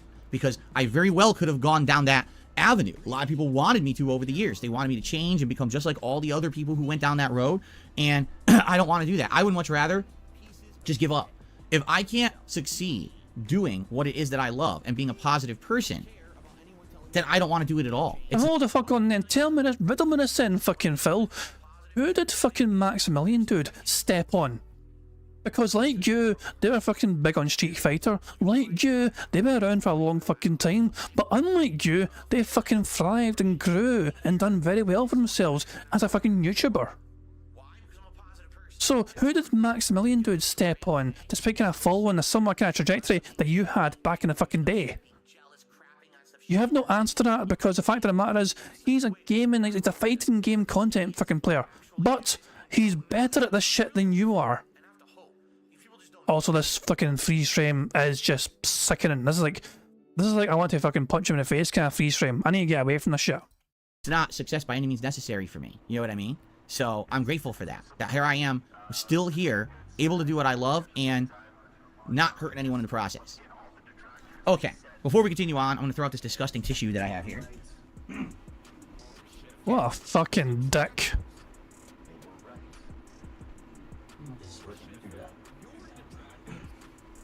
Okay, so really quickly, I hope that if you guys can, you'll swing by my stream tomorrow, because tomorrow we're doing something special here on the channel. It's a marathon. It's going to be my Black Friday marathon, but it actually is the Adpocalypse 2.0. If you don't know what that means, basically tomorrow, in a big marathon setting, I'm going to be watching advertisements and reacting to them. This is going to be going on all day long. We've had ads submitted by both standard viewers as well as channel members over this last month. And I'm excited to see the variety of ads that have been nominated. We did this last year, and it did really, really well. Very exciting, and I'm happy to do it again this year. There'll be food, because I'm going to order some food for delivery. There's going to be a new episode of Feasting with Phil, something I have never, ever done before on the show. It will be a brand new thing, I promise you.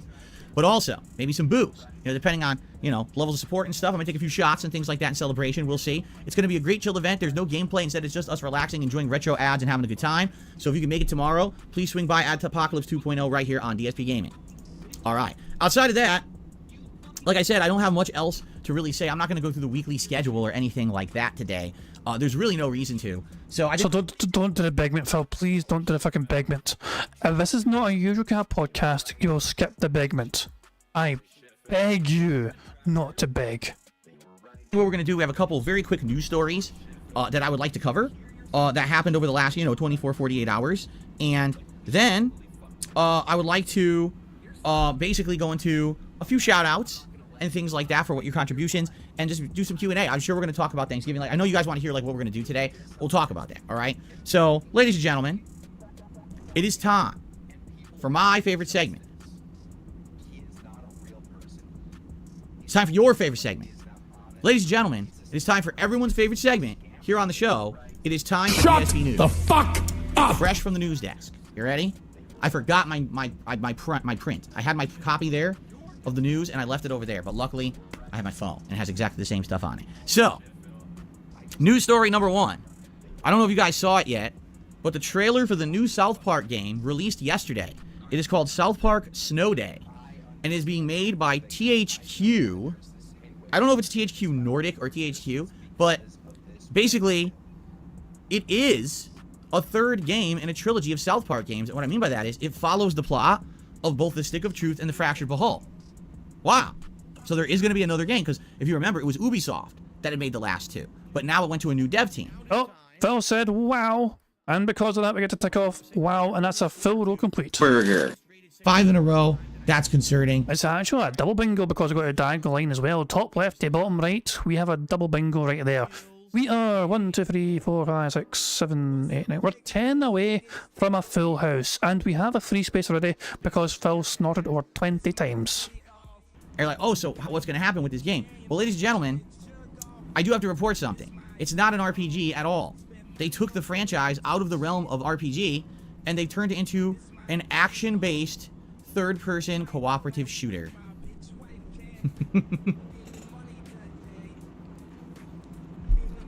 Now, the weird part is, if you watch the trailer, there's a lot of story in it.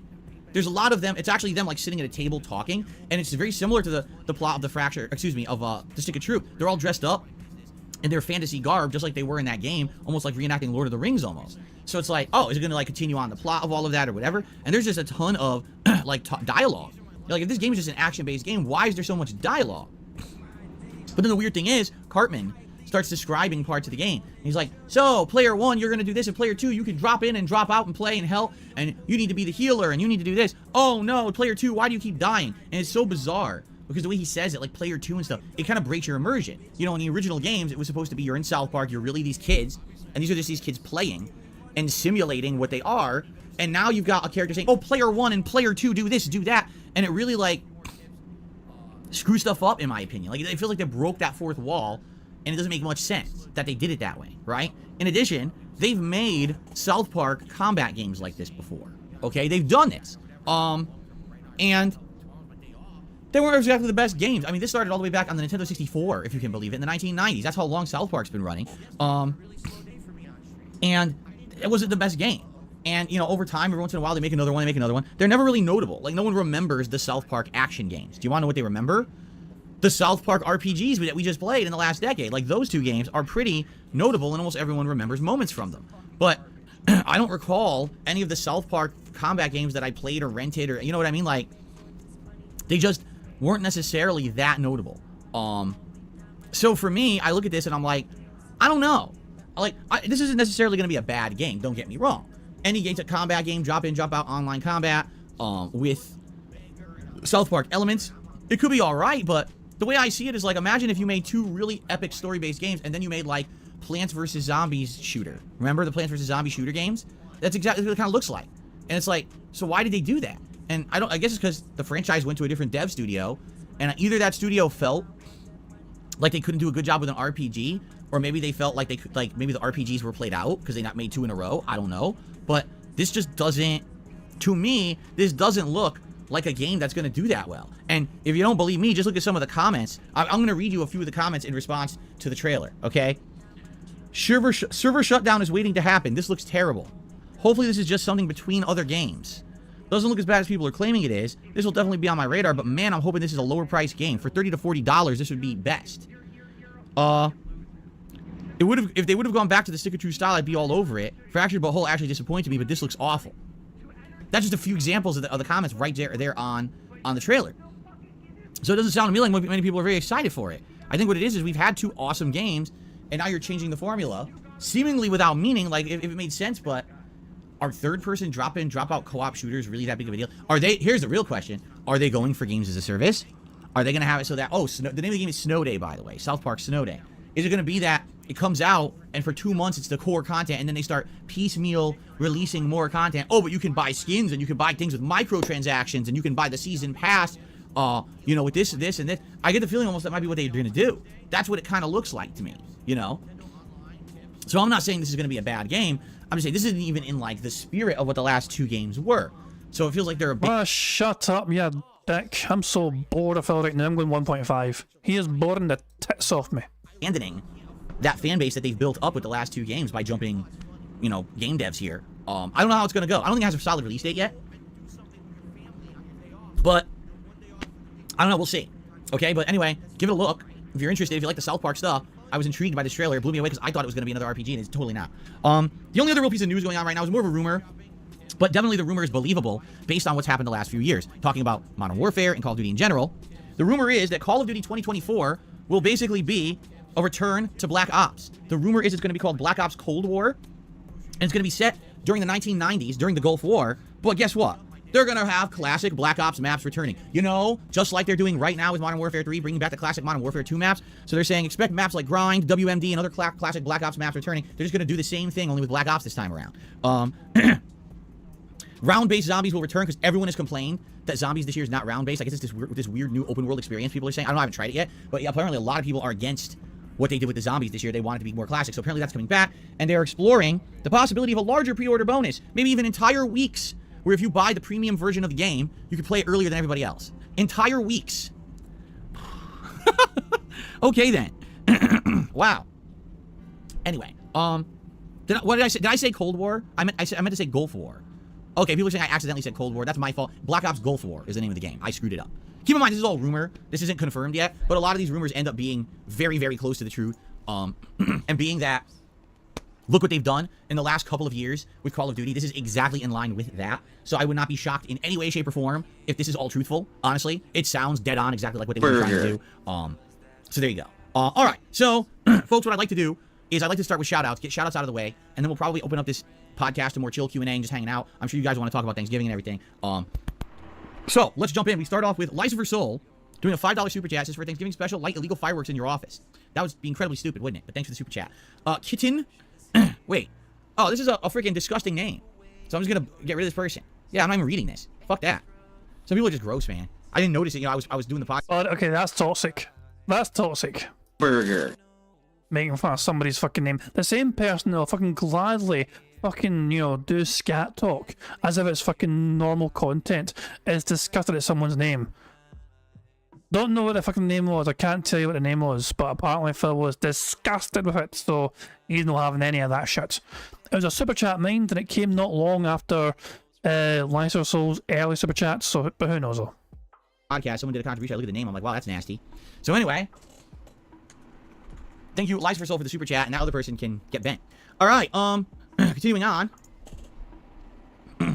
Oh, you're bad with the name? Yeah, you're bad, you're banned. Okay, let's continue.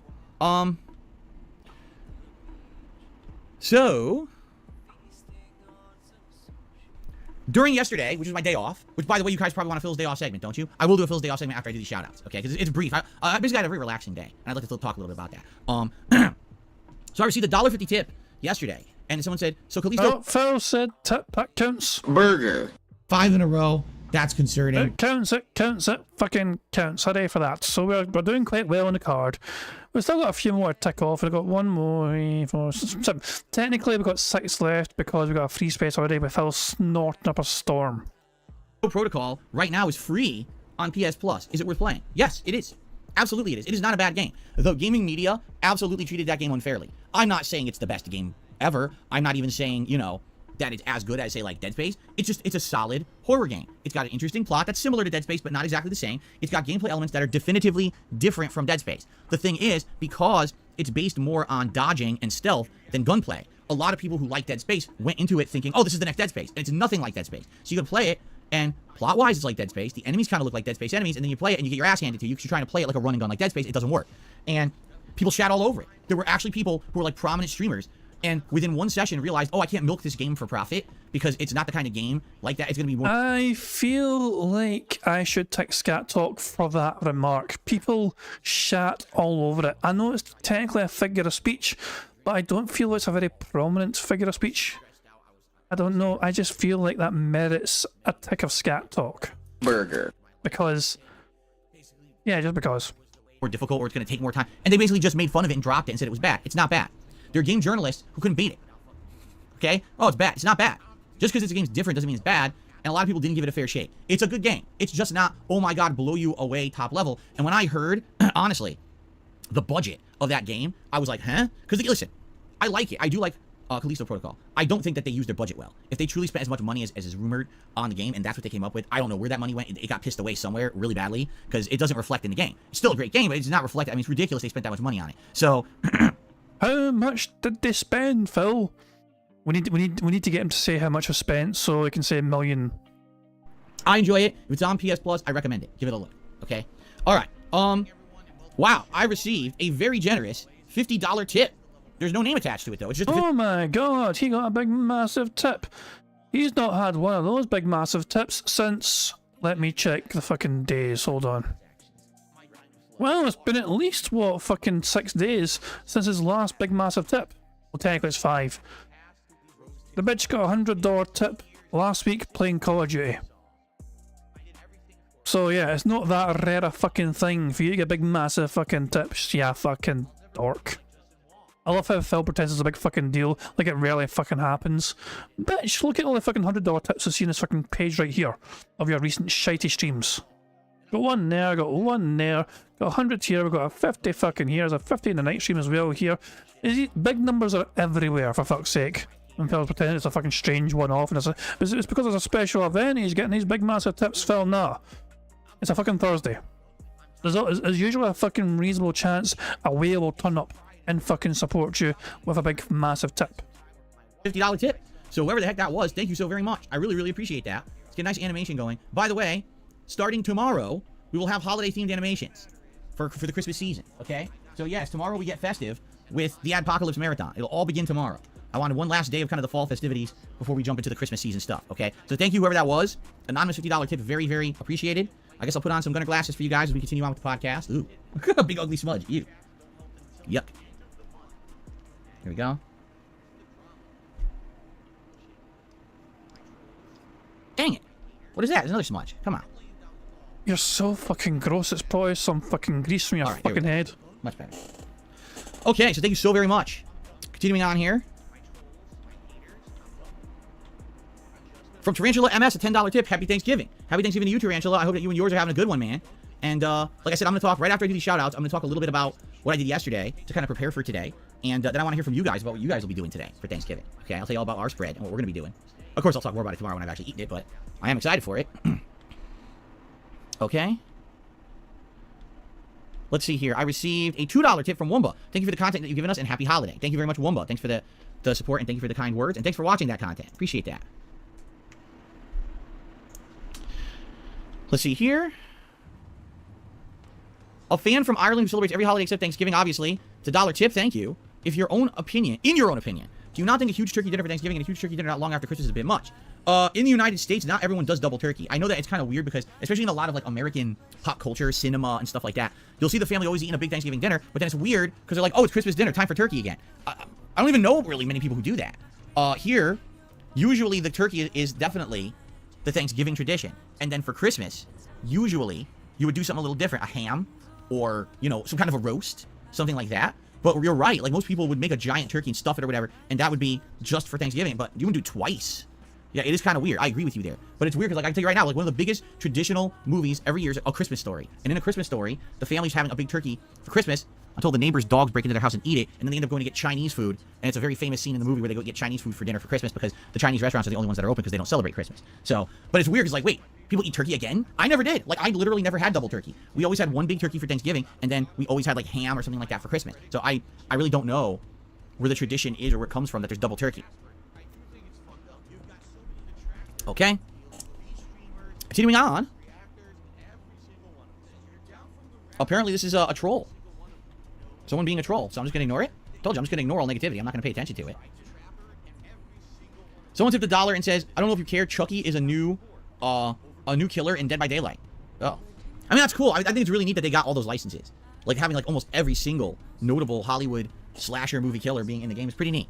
But you're right. On Thanksgiving, I really don't care about Chucky and Dead by Daylight. You're absolutely correct. So, dead on. Okay. Also, one more shout out to Ash Link, who did a $10 super chat, saying, can you give a shout out to my friend? Sure. Shout out to your friend. Hope that they're having a good Thanksgiving. If they live in the United States, I don't know. They might not. Okay. Now, ladies and gentlemen, because we got through shout outs, and by the way, there may be more, but for now, I do want to do a very brief segment on Phil's day off to talk about yesterday. Definitely had a better day off this week than I did last week, for sure. Okay. Last week, as you know, annoying because, you know, me getting my cart essentially stolen from me when I was going. It wasn't stolen! Oh my god, he fucking went there again, motherfucker. He stole. Oh my god. It was not stolen, you fucking moron. Fucking waddled away from the fucking cart for 2 whole minutes to fucking source some cranberry sauce. Why did you not take the cart with you, Phil? It was too heavy and had a dodgy wheel. Phil didn't want to drag the cart all the way to the end of the aisle to try and get cranberry sauce.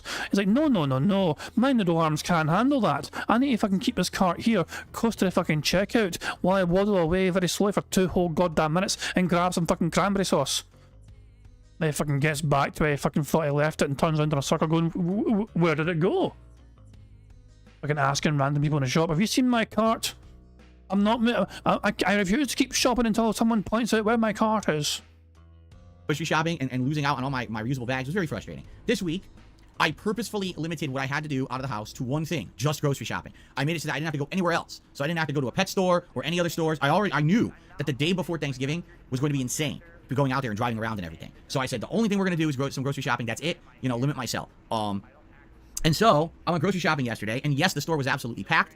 But obviously, I kept my eyes on my cart at all time. I had a whole new slew of reusable shopping bags with me, that I purchased over the course of this last week to make up for the ones that got stolen. And I was like, dude, there's no way in holy hell I'm going to let someone steal my bags again. Oh, that looks good. I'm not going to let them steal my bags again. So I have my eyes on that, you know?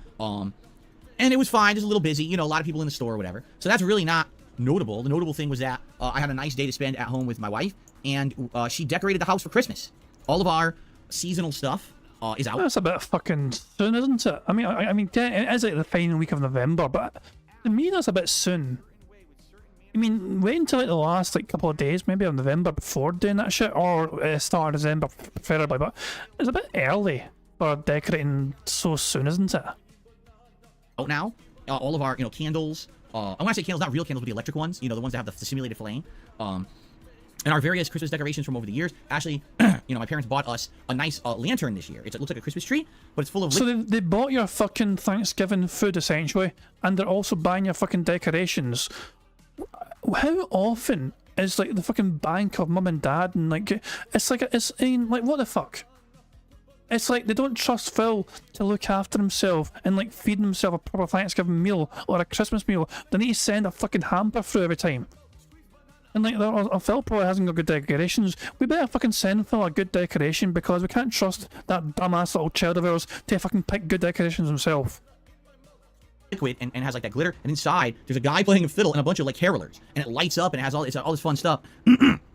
So we have that new thing for this year for decoration. You know, we have various different things like fake flowers and things that we put out, some garland and stuff. So the house looks very, very nice right now, because now it's in Christmas theme, and we were waiting for this. You know, it was like a fall decoration for a while, but now we're into Christmas, and we're getting into the theme of thing. We listen to Christmas, music and stuff. Why don't you take some pictures, Phil, and share it with your audience, or would that fucking harm your fucking life somehow? We're getting excited. You know, it's that time of year now. It's like, yes, today's Thanksgiving, but Christmas, we're in the Christmas season now, right? Get into the holiday spirit, and it's a great thing.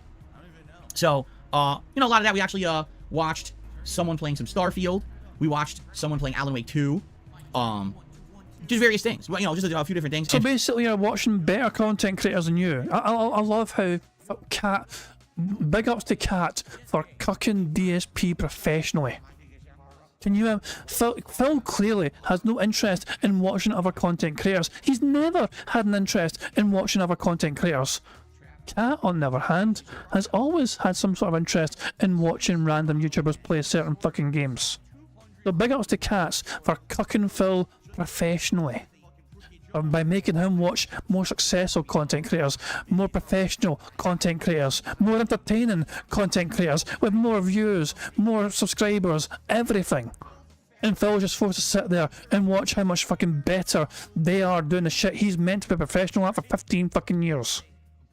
We got, of all things, we got Hawaiian barbecue for dinner. Remember, it's our day off is the day that we order out. So we got Hawaiian barbecue food for dinner delivered. So I still love his will to fucking claim our day off is a day we order out. Phil, you order out multiple times a fucking week. The bank leaks don't lie, bitch. Let's just filter it to like once a fucking week. What's this? Hold on. Once a fucking week, my arse. Where's DoorDash? Hold on, DoorDash is probably this column then. Sort this fucking shit A to Z. DoorDash, here we fucking go. 4th of fucking November, 5th of November, 18th and the 18th and the 18th. 3 days! He DoorDash 3 times in one. Okay, I think one of those is like a fucking subscription. Okay, 2 times a day. And again, 2 days. He spent $97 in DoorDash in one day. In November 2020. Jesus Christ, man.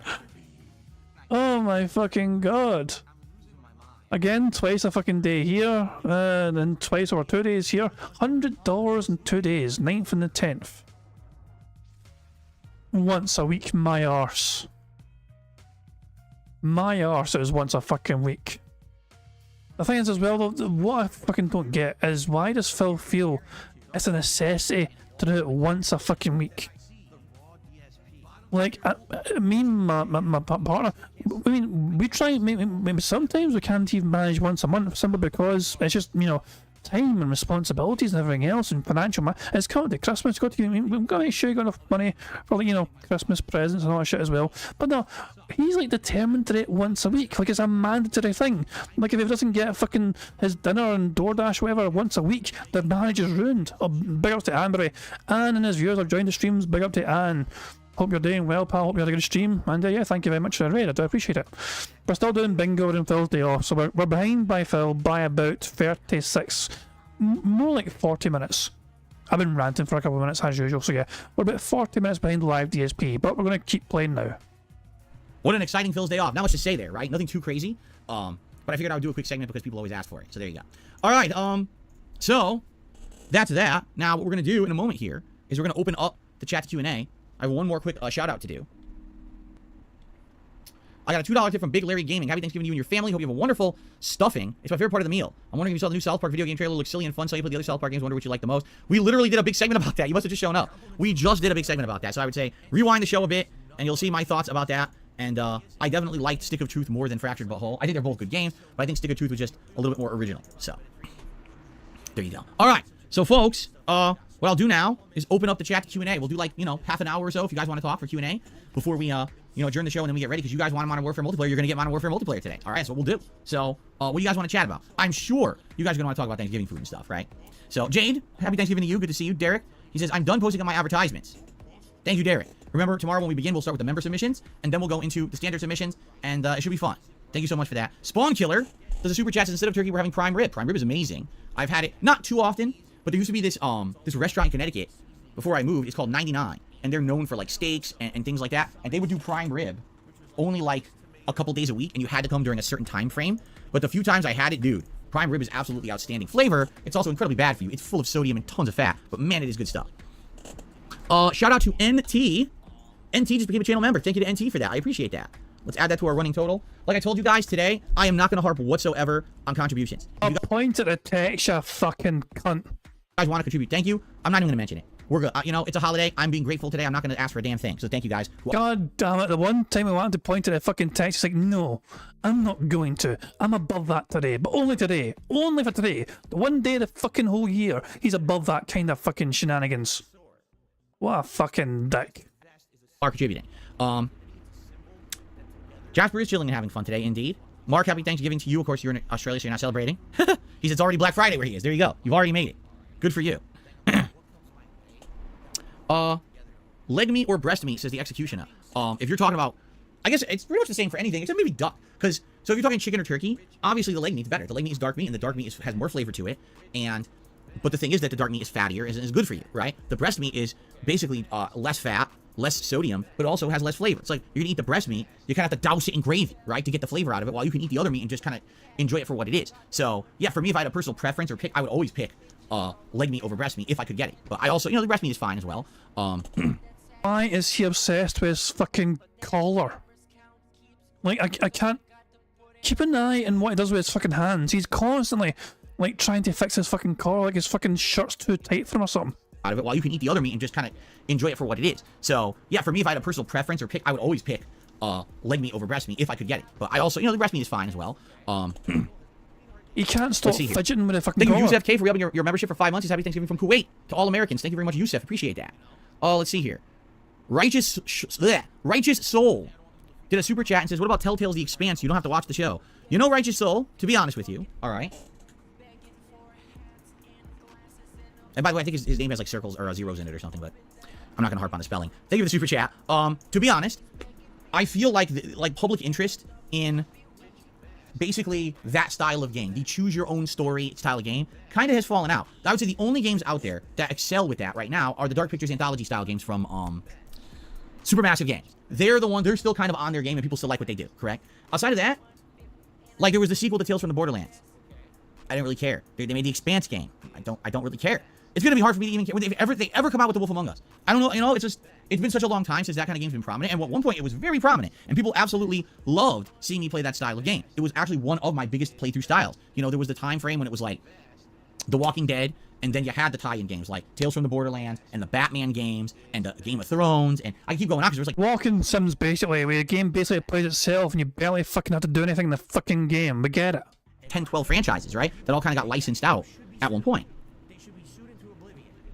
I mean, hell, Life is Strange almost kind of rode the coattails of Telltale games like that and became its own standalone thing that was very popular for a time. But the way I see it now, sadly, is that I feel like it's kind of played out. For example, if you look at Life is Strange 3, or True Colors, because it really is Life is Strange 3, why did it stand out? Better graphics, an open world town that you could walk around in rather than it being incredibly linear, and standalone segments like the RPG level that made it better, right? Or again, you look at the Supermassive games, they're all horror, so you got all these alternate scenario horror stories, people are dying and living, and that kind of adds to it. But if you're just talking like a standard narrative, and it's the choose your own adventure deal, I kind of feel like those games are played out, been there, done that. You know what I'm saying? Like, I don't really feel like there's much value to those anymore. So, even though you're saying, oh, the Expanse game's a good game, you don't need to watch the show, I was like, I don't really care that much. You know, I just don't. I think that those kind of, it was a time and place for them. They were overproduced, and it flooded the market. It kind of reminds me of all those music games, right? There's so many. There was Rock Band. There was Guitar Hero. There were 15 spin-offs of each. Then they started making other ones like DJ Hero and shit. To the point no one cared anymore, and the whole market crashed. It's kind of the same deal here.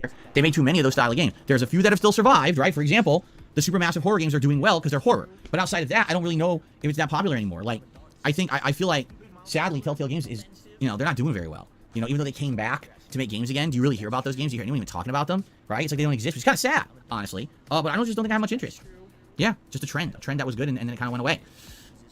Shout out to Matthew for a super chat, and he says, happy Thanksgiving, hope you have a great day with your wife and Jasper, movie reviews coming soon. Well, actually, interestingly enough, starting either this last week of November or the first week of December, I'm going to post up a thread over on the community tab of DSP Reacts, okay? That's my sister channel, youtube.com/@DSP Reacts. And you're going to be able to nominate movies that you want to see, or Christmas specials, that you want to see me watch for the month of December and review. Much like we just did with October with horror, we're going to do this with holiday-themed stuff for December. But I'd like your suggestions. Maybe there's some lesser-known movies or specials I haven't seen, and I could find a way to watch them. And that would be neat. Of course, I would definitely enjoy rewatching some of my favorite classics like Scrooged, or National Lampoon's Christmas Vacation, or Home Alone. Those are always classics, tried and true classics I would love to rewatch and review. So yeah, Phil's favourite Christmas movie, if you guys weren't aware of it, is Scrooged, which is kind of typical of Phil. It sums Phil up about the kind of person he loves Bill Murray movies. Bill Murray is one of his favourite actors, and yes, Bill Murray's a fucking, you know, well, I was going to say Bill Murray's a good actor. He's kind of like, he plays the same character in every fucking role he's in. A lot of actors are like that, you know what I mean? Bill Murray's one of them. Bill Murray's like the kind of goofy, comedic, confident kind of guy, you know what I mean? But yeah, Scrooge is Phil's favourite Christmas movie. Why? Because the fucking bad guy, you know, is like, gets rewarded at the end for, you know, all of a sudden being told he should start caring. And he gets everything he fucking wants, you know, because, yeah, he gets a chance to fucking redeem himself and all that shit, you know. And he relates, I don't know how, it's like, he sees this fucking cunt of a person be a cunt, and then it's like, oh, and then guess what he wants at the end, so it worked out well. And Phil's like, yeah, I love this movie. To be fair, it is a solid fucking movie. To be fair, Scrooge is a good fucking movie. Not the best one, though. The best Christmas movie, of course, of all time, Muppets Christmas Carol. Followed closely by Die Hard. For you, but maybe there'll be some new stuff in there too. So that's going to happen shortly, okay? I received a very generous $20 tip from Brett, who says, happy Thanksgiving to you, Kat and Jasper. Happy Thanksgiving to you, Brett. Thank you so very much. Very nice of you. I appreciate that, and I hope that you have a good one. In fact, So, which Christmas Carol? The Muppets Christmas Carol with Michael Caine. Oh, it's just... if you've never seen Muppets Christmas Carol, top tier. Oh man, I think I'll talk a little bit about what we're gonna eat today, because I know people probably want to know, right? Cool. So what is the Burnell family's Thanksgiving spread? I will tell you what the Burnell family's Thanksgiving spread is. Are you ready for this? Here we go. First of all, we got a turkey breast roast, meaning it's a big 3-pound giant turkey breast that is being marinated right now. My wife made a marinade overnight, and we put the breast in it, so it's marinating, and it's actually tied in like a string to hold it together so it stays moist and juicy as you cook it, so it doesn't dry out. So we're gonna have that as our meat, and we have gravy, of course, that we can have with it. You're gonna fucking burn it. I can just tell that fucking useless bitch is gonna burn that shit again. So what are we gonna have with that? We have green beans, not casserole, just a can of green beans. We have several different sides, including cranberry sauce, jellied cranberry sauce, a cornbread stuffing or dressing, whatever you want to call it, but it's cornbread based. A cheddar cheese hash brown casserole, whatever that is, we don't know yet, we haven't tried it yet. A sweet potato casserole, which honestly is basically just mashed sweet potatoes with some like other things in it, like brown sugar and some crumblies and shit like that, nothing too special. And mac and cheese. I think it's a 3 or 4 cheese mac and cheese, okay? So those are the 4 primary sides. We're also gonna have some rolls with butter, and for dessert, pumpkin pie, all right? Now that's today. And then we're gonna have leftovers, not tomorrow, because tomorrow I'm ordering food for the apocalypse. So we're gonna... Yeah, money, oh, money, yeah, damn it, stop dancing. Money. Thank you very much to Prophet for the super chat, who says that his favourite Christmas movie is Brazo's Grinch Stole Christmas. The Grinch stole his whole, I guess. Yeah, trust you if I can pick a nasty ass fucking title for your favourite Christmas movie. But there you go. I'll be really surprised. Prophet true to form with his you know, festive feel good movie of the year. Fun for all the family. For fuck's sake. Anyway. Has anyone, I was going to say, Phil's talking about fucking the Thanksgiving spread. Do I need to remind everyone of his last Thanksgiving spread? Let me see if I can fucking find it. Give me a second here if I can see if I can find this shit. Oh fuck, there it is. I found it. I found it. God damn it. This is from Reddit. So this was a year ago, 2022. Yeah, I actually made a short about this. I forget. Yeah. Is this a picture or yeah, just a picture. He made a YouTube short about it, of course. If you actually go to his channel, we can actually see the whole video. With shorts. I don't think it went too far away because he hasn't done a whole fucking bunch of them, has he? It'll be easy to fucking find. It's just a picture of nasty ass food, like right fucking there. There we fucking go. Hold the D-Dog is saying that his mum sent him the QVC $187.95 Thanksgiving. She spent almost $200 feeding her boy, and she's not even fucking there. But this was last year's Thanksgiving. All right, it's Thanksgiving 2022. We got mac and cheese, sweet potato, cornbread stuffing, potatoes au gratin, green beans, cranberry sauce, and of course, turkey. All right, it's... Yeah.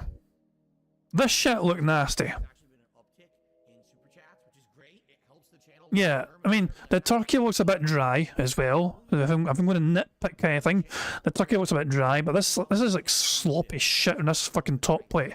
It's Thanksgiving 2022. We got mac and cheese. Mac and cheese on the left there. Sweet potato. Sweet potato is at the top, I think. Cornbread stuffing. Which is at the bottom. Potatoes au gratin. Which I imagine is the right hand side for fucking, you know, narrowing things down. Green beans, cranberry sauce, and of course, turkey. I mean, all right. Damn it, it fucking disappeared. That turkey looks dry. People are begging for otters. Fine, we'll have otters, There's one right there. Trying to drown himself. Nope, he's fine. But yeah, we have otters there we go. There's some more otters right there, so there we go. We actually we have otters to try and help detox from Phil's nonsensical bullshit ramblings. But yeah, that's Phil's beloved cranberry sauce. Fucking shit comes out of a fucking can. Hey, Meerkat Mob and the viewers joined as well. Hey, off to Meerkat Mob and the viewers. I hope we all enjoyed yourselves on Meerkat stream. Welcome to the bingo stream. We're detoxing right now. We're not finished with bingo. We're just detoxing from Phil. We needed a little otter break. You came at a good time because we're enjoying some otters.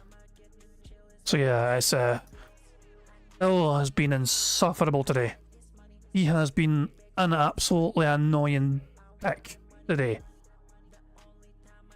But just, by God. Anyway, let's just crack on with the bingo. Let's get back to the bingo. We're doing quite well on the bingo as well. We can see we only need, well, technically we need 5 more because we have a free space already because Phil snorted 27 times.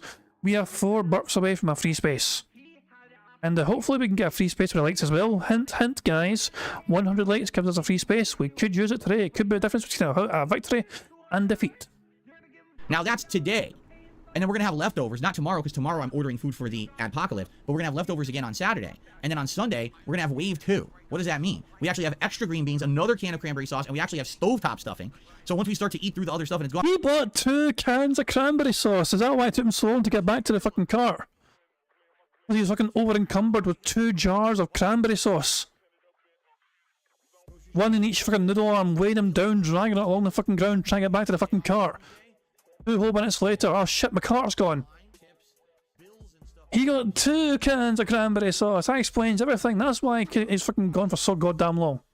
We're going to make more, and we're going to add that to the other leftovers. So essentially, we're having Thanksgiving 3 times. Today, Saturday, and Sunday. Okay? We're stretching it out over the weekend. It's good because, you know, there's going to be a lot of cooking today, but it means we won't have to cook on Saturday, and it's just, you know, doing minor stuff on Sunday. It won't be a big deal, right? So, it should be pretty good. Oh shit, apparently Phil got 100 likes before he started his, you know, next thing, you know, after. So, apparently we got 2 free spaces. Because Phil actually got 100 likes and, I imagine, blew bubbles for his audience before he started recording for gameplay. So yeah, cool. We have 2 free spaces, and we could use more though. Hint, hint, like the stream, yeah, bam, so we can get a free space and we can fucking win bingo. And I'm excited, obviously, for the food. That's our spread for Thanksgiving. So, there you go. By the way, I received a very generous $50 tip from 1 Minute Man. Oh my god, 1 Minute Man changed the fucking formula. He done a double tip, basically. What has 1 Minute Man got to say, Phil? Thank you very, very much, 1 Minute Man. I really appreciate your support. It's good to see you here today, this lovely Thanksgiving day. And 1 Minute Man says the following. I'm looking forward to a good stream. Have you ever had a turducken? I have never had any of this weird stuff. I know all these weird things have become more and more common in American cuisine. The turducken, which is basically a turkey stuffed with a duck, okay? Or the deep fried turkey, or the bacon infused, butter squirted, injected, you know, these weird things. No, I've never had any of them. I'm a traditional family guy. When I was growing up, my parents always had a traditional turkey. Lucky he's a family guy. Also, deep frying a turkey. I mean, been there, done that. We are Scottish after all. Turkey in the house. Now usually like a roast or whatever. We don't do anything crazy in regards to our Thanksgiving food. So never had that. Doubtful I'd ever want it. Honestly, if I'm gonna have a duck, I just want a duck. Like, duck is great. You know, I don't want to be stuffing a duck inside of a turkey. Duck is amazing. Actually, that was what I was gonna say, because earlier someone said, "Are you a leg or breast meat kind of guy?" I said, "Well, the legs, because the leg is the dark meat." With duck, the breast meat's amazing because duck is a fatty fowl. So no matter what meat you're eating off the duck, there's a thick layer of fat and crispy, delicious skin. So even if you get like a duck breast, if you have the skin and the fat on it, it still tastes amazing because you have that flavor from that to offset the drier meat. So yeah, let's just point out one simple fact. Phil is not aware of what a turducken actually is. There's a chicken involved in it. It's part of the fucking name. Tur is turkey, duck is duck, and the N part is chicken. Turducken is 3 different birds. I've never tried it personally. I mean, it does sound weird, but who knows? Apparently, some people like it. It'd be interesting to try it. See, but for turkey, I would want the dark meat if I could choose it. So, yeah, weird. People are saying there's all kinds of stuff. So, by the way, I guess you guys could vote on a hat. Since it's Call of Duty today, again, we're gonna probably do the Call of Duty themed hats. So, which hat? Hold on. I don't have a turkey hat. Oh my god, I'm trying to click. I have a hat for you to wear, Phil. Fucking inflatable fucking crown! Fucking do it. You know you want to. Which hat is Thanksgiving best? That's the question. The cowboy? Why not? That's a nice American thing, the cowboy hat. The fake hair camo hat. The digital camo hat. Or, I just wore the beret. I don't want to wear the beret today. I literally just wore it. Pick the crown, pick the crown, pick the goddamn crown. Oh, I know. Okay. Do it. We will jump the gun. We will jump the gun on holiday fun. The Santa hat. Oh, fuck so there you go. The cowboy hat, the fake hair hat bitch. that has a camo on it, the digital blue camo, or the Santa hat are your 4 options for today. Let's see what you guys vote for. Okay. Very nice. What? Michael Caine says digital camo looks good with Deus Ex Jensen look. I look like Deus Ex wearing this? This pullover is a Deus Ex pullover, apparently. Interesting. I guess that's Super Blind Man's fucking long lost brother. If he thinks that he looks like fucking Michael Jensen or whatever his fucking name is from Deus Ex. What the hell? What do you think? Do you think that Phil looks like fucking Michael Jensen from Deus Ex? I ain't fucking buying that shit. Interestingly enough, most of the clothes I own are either discount clothes or very old. Okay, I'm going to ask you guys a question. Honestly, how old do you guys think that this pullover is? Let's see what people say in the chat. It's going to take a few seconds. How old do you think this pullover is that I'm wearing? Does anyone want to fucking harbour a guest themselves? Taco's with 20 years.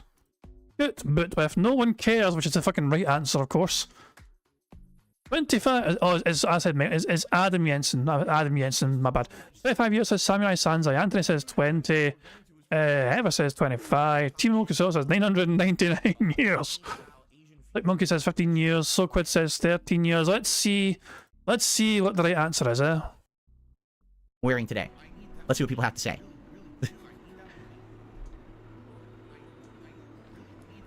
2 years, 15 years, 8 years, 10 years, 15 years, 20 years. Made in 1955, says Derek. 12 years, 23 years, 7 years, 11 years, 18 years, 20 years.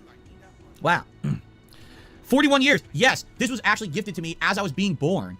Okay? One of my family members burst into the delivery room and said to my parents, I give you the pullover that he will wear for Thanksgiving 2023. Wow, you hit it right on the head. Okay. Why was this fucking relative speaking like, you know, was that some sort of racist accent randomly? Hold on, what the fuck was that accent all about? I need to hear that again. Born. Okay? One of my family members burst into the delivery room and said to my parents, I give you the pullover that he will wear for Thanksgiving 2023. Wow, you hit it right on the head. Okay. So, I mean, explain that. Explain that. Random fucking racist accent is racist. No. This pullover was purchased. Get this. My early days as a YouTuber when I first started making money on YouTube. Okay? So probably early 2011. When I first started making money on YouTube, I was planning that I was going to go to a lot of conventions and things. And this pullover is actually a specialty pullover. It's made of a material. It kind of feels like wool, but it's not real wool. It's a special water wicking material. So if you're outside and it rains, this doesn't get wet. The water beads up on the material. And you can just go like this and completely dry yourself off when you go inside. Ah, so you can piss yourself and nobody will notice. Nice. So it's meant to be an outdoor style pullover. And I bought quite a lot of like travel. An outdoor style pullover as opposed to all those indoor style ones. What the fuck? Clothing back in the day. Do you remember last year we cleaned out my closet and we found a whole bunch of like shirts that are like this material, this stretchy material that's like supposed to be travel clothing, like sweat wicking travel clothing. I bought all that stuff at once. So I had this since like 2011. So it's what, 12 years old? But does it look 12 years old? Right? I take care of my stuff. And quite honestly, I just don't wear it that much, you know? So because of that, I have all these clothes in the house that it's like a brand new, like a whole wardrobe of stuff that I've never worn. And now I'm actually like a nice size to wear it. You know what I mean? Like for a while there, I gained a lot of weight and everything. And so, you know, now I can wear these clothes nice and comfortably. And they actually look pretty good, so there you go. By the way, the Santa hat is winning the poll. I would not mind wearing the Santa hat today. I'm feeling festive today, getting into the mood for the holidays, right? Okay. I wonder why he's feeling fucking festive, sitting at $127 in tips when it's only a podcast. Derek, I'm happy that you're finding PSAs. That's awesome. JDTV, no, I don't dwell on the past. I'm not someone... Oh, you fucking do. Oh, don't you fucking dare pretend you don't fucking dwell on the past. You absolutely dwell on the fucking past because you're a fucking... You bear so many goddamn grudges. You're always ready to fucking, you know, stomp on the graves of so many that have fucking fallen. I don't dwell on the fucking past. Bitch, please. Who sits around and reminisces about the past. And the reason being... Oh my god. It never reminisces about the past, guys. Back in the day when he was a Street Fighter player, a professional Street Fighter fucking player, do you know he won it, 4 for Evil one time? Did you guys know that he won 4 for Evil? And he might not have mentioned this fucking story before, ever, in the entire time he's been doing YouTube, but he used to be a professional Street Fighter player. That's what he told us anyway. And he came 4th one time. He was the #1 ranked American. It's true. I mean, you guys don't believe it. Have you never heard Phil say this before? Oh my god.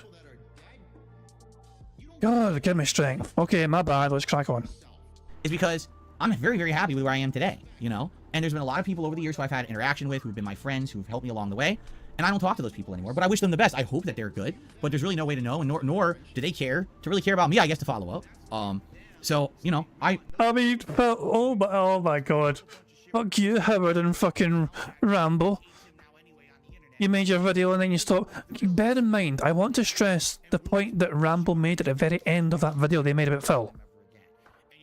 Phone number is still the same.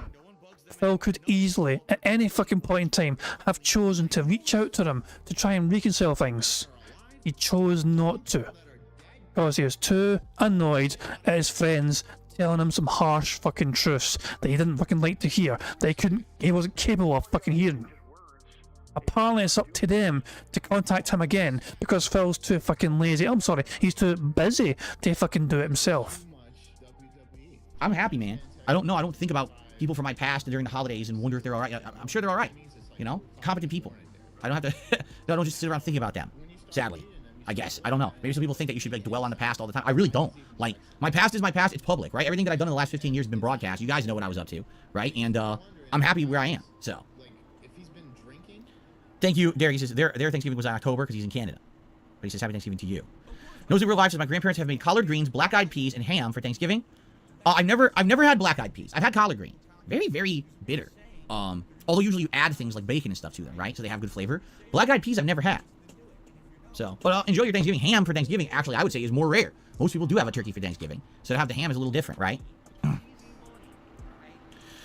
Did I like Christmas more when I was a kid or now that I'm older? I mean, you like them for different reasons. When I was a kid, of course, why do you like Christmas? Because there's going to be a bunch of food and candy around the house that's normally there, not the rest of the year, right? There's all kinds of cookies and cool things.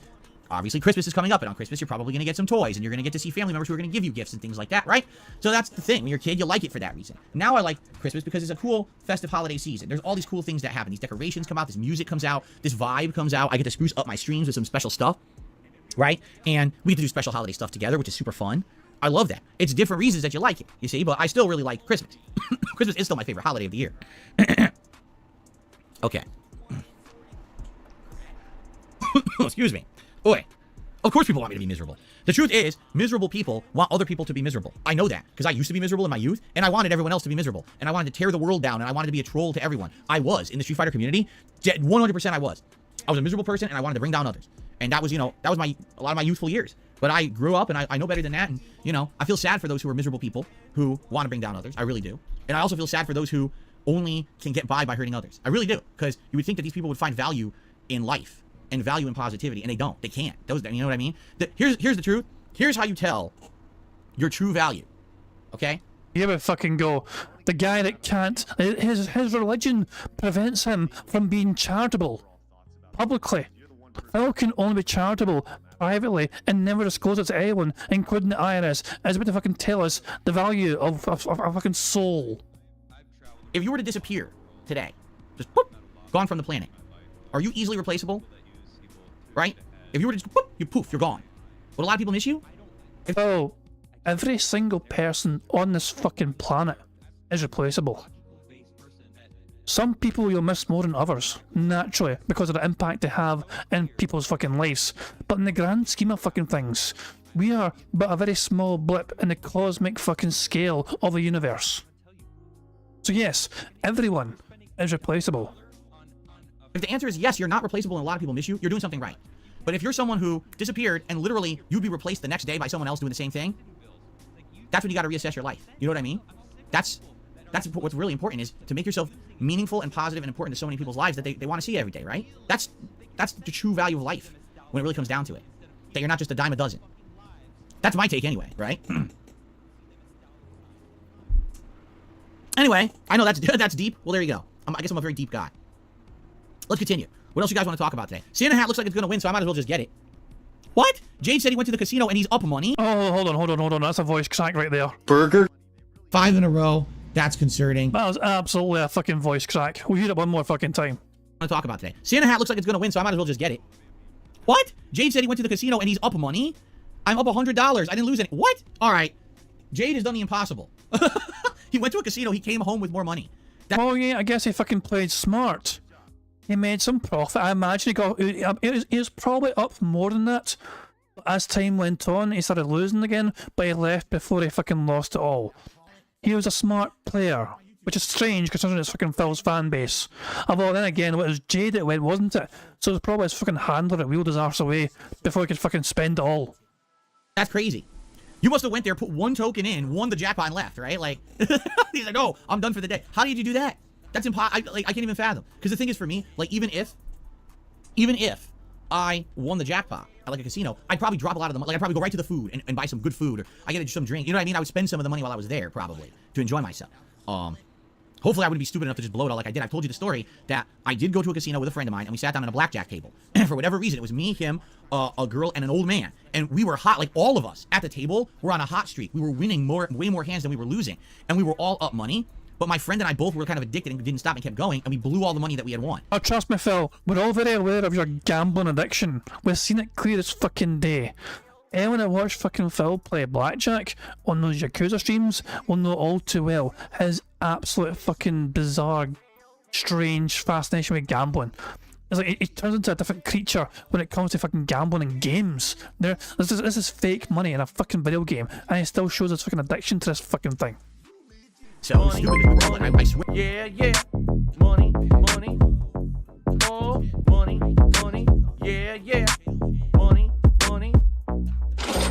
Thank you very much to Black Mage for the super chat, who says, hashtag I'm 12 and this is deep. Black Mage, you're as nasty as Prophet. But there you go. Hope you're doing well, Black Mage. Hope you're doing well. My friend and I both were kind of addicted and didn't stop and kept going, and we blew all the money that we had won. So it was stupid because we were up, like, I swear, if I remember correctly, I was up anywhere between $300 to $500 at one point playing blackjack. And I idiotically kept playing, oh, double down, I'll split. Fucking idiot. Just walk away. You won all that money, walk the fuck away. And I was, you know, this is my youth, my early 20s. I wasn't smart enough to do that. So to walk away from a casino with any kind of money is an accomplishment for sure. I was in my youth. He was a grown-ass man. This is not some sort of teenager going to the casino or whatever. No, he was a grown-ass adult, a fully grown adult man who's pretending he was a fucking child and got carried away like some sort of fucking child at a fucking candy store. No, Phil, you're a man who had no concept of how to stop, and to this day you still don't know how to fucking stop. That's why you have a fucking serious problem playing WWE Champions all the time. I'm gonna get the Santa hat.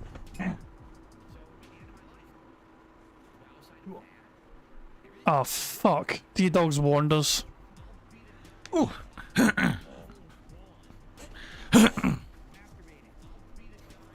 But there's confirmation of Scat Talk coming up. Where's the camera? There we go. I get just loosely on my head here. Okay. Any Thanksgiving specials I like? You know, the only special I remember of Thanksgiving that I would watch every year was Charlie Brown. Outside of that, I know that there's other Thanksgiving specials, but I would rarely watch. Usually I would watch the Macy's Thanksgiving Day Parade in the afternoon while my parents were making the dinner. But that was about it. I don't recall watching too much else outside of that. So. No, Brian's asking for some angry Scotsman for that shitty fucking joke. Oh, ye hovney. Come the fuck in or fuck the fuck off. Which button's that again? Have I lost the button? Oh, here it is. Fuck's sake, Jesus! Right. I have a lot of Scottish sound clips here and I couldn't find it there, but we got there in the end. This is the fucking Shawshank Redemption, right? But with more tunneling through shit and no fucking redemption. Very fucking good. That's how I've been feeling about some DSP streams lately. That fucking line right there.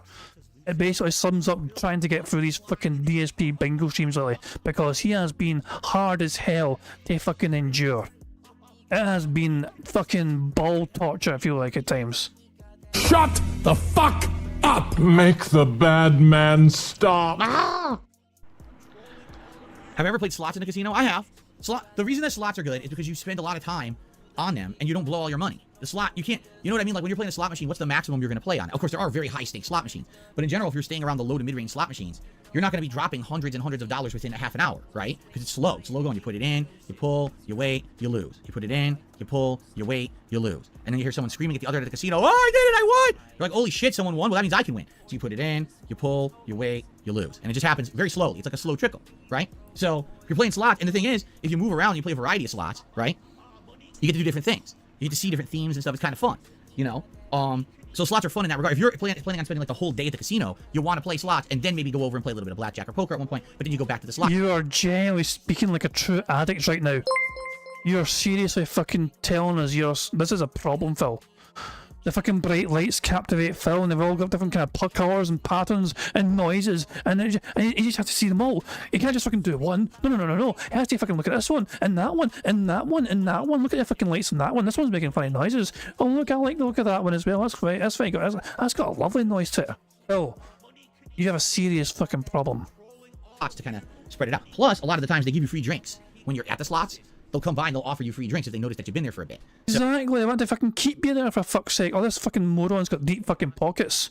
This guy's a walking fucking ATM. I've heard about this fucking guy from the Street Fighter days, where for every cash match, he was basically losing all the time. People saw Phil as a fucking walking ATM because he regularly, almost always, lost money matches. So I guess the reputation fucking spread, and the fucking casino heard about this and thought, great, let's fucking fill this dumbass up with liquor so we can keep spending that fucking money and lose it all here. So, it's a good way to get free drinks when all you're doing is plopping in a few tokens here or there, as opposed to being some high roller at the table to get a drink. Okay, apparently we've got 100 likes. Thank you very much, guys, for liking the stream. We've got 100 likes, and of course that means we've got a free space for the bingo card, but as well as a free space, you guys also get to enjoy the Bubbles animation that Pixar Animations so very kindly made for us all to enjoy. Remember, keep an eye on the bottom right for Jasper being a good cat.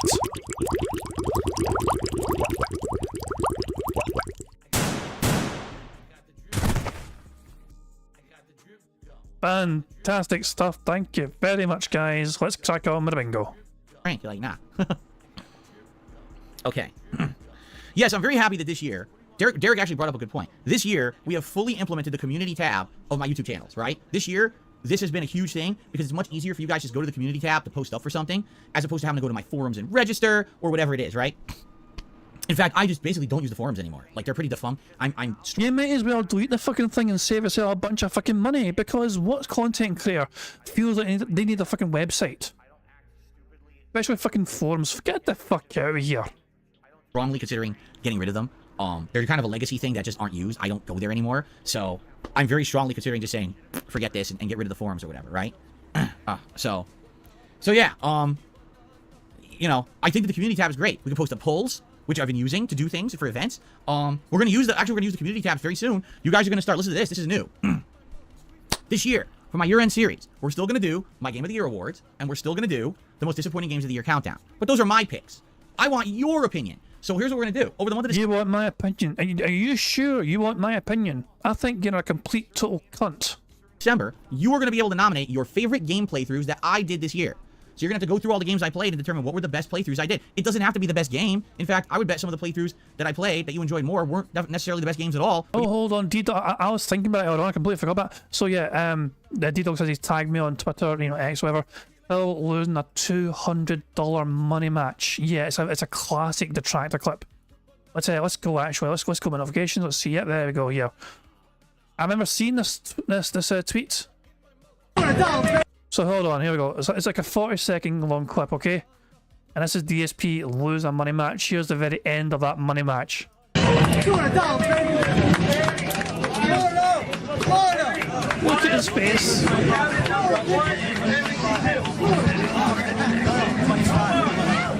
tell counting the money. I've never have an empty.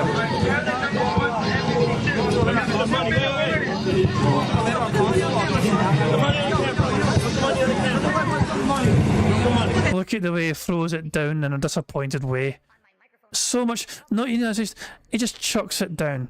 Yeah, literally, Phil, that's what you always do anyway these fucking days. You're literally just throwing away money just like that.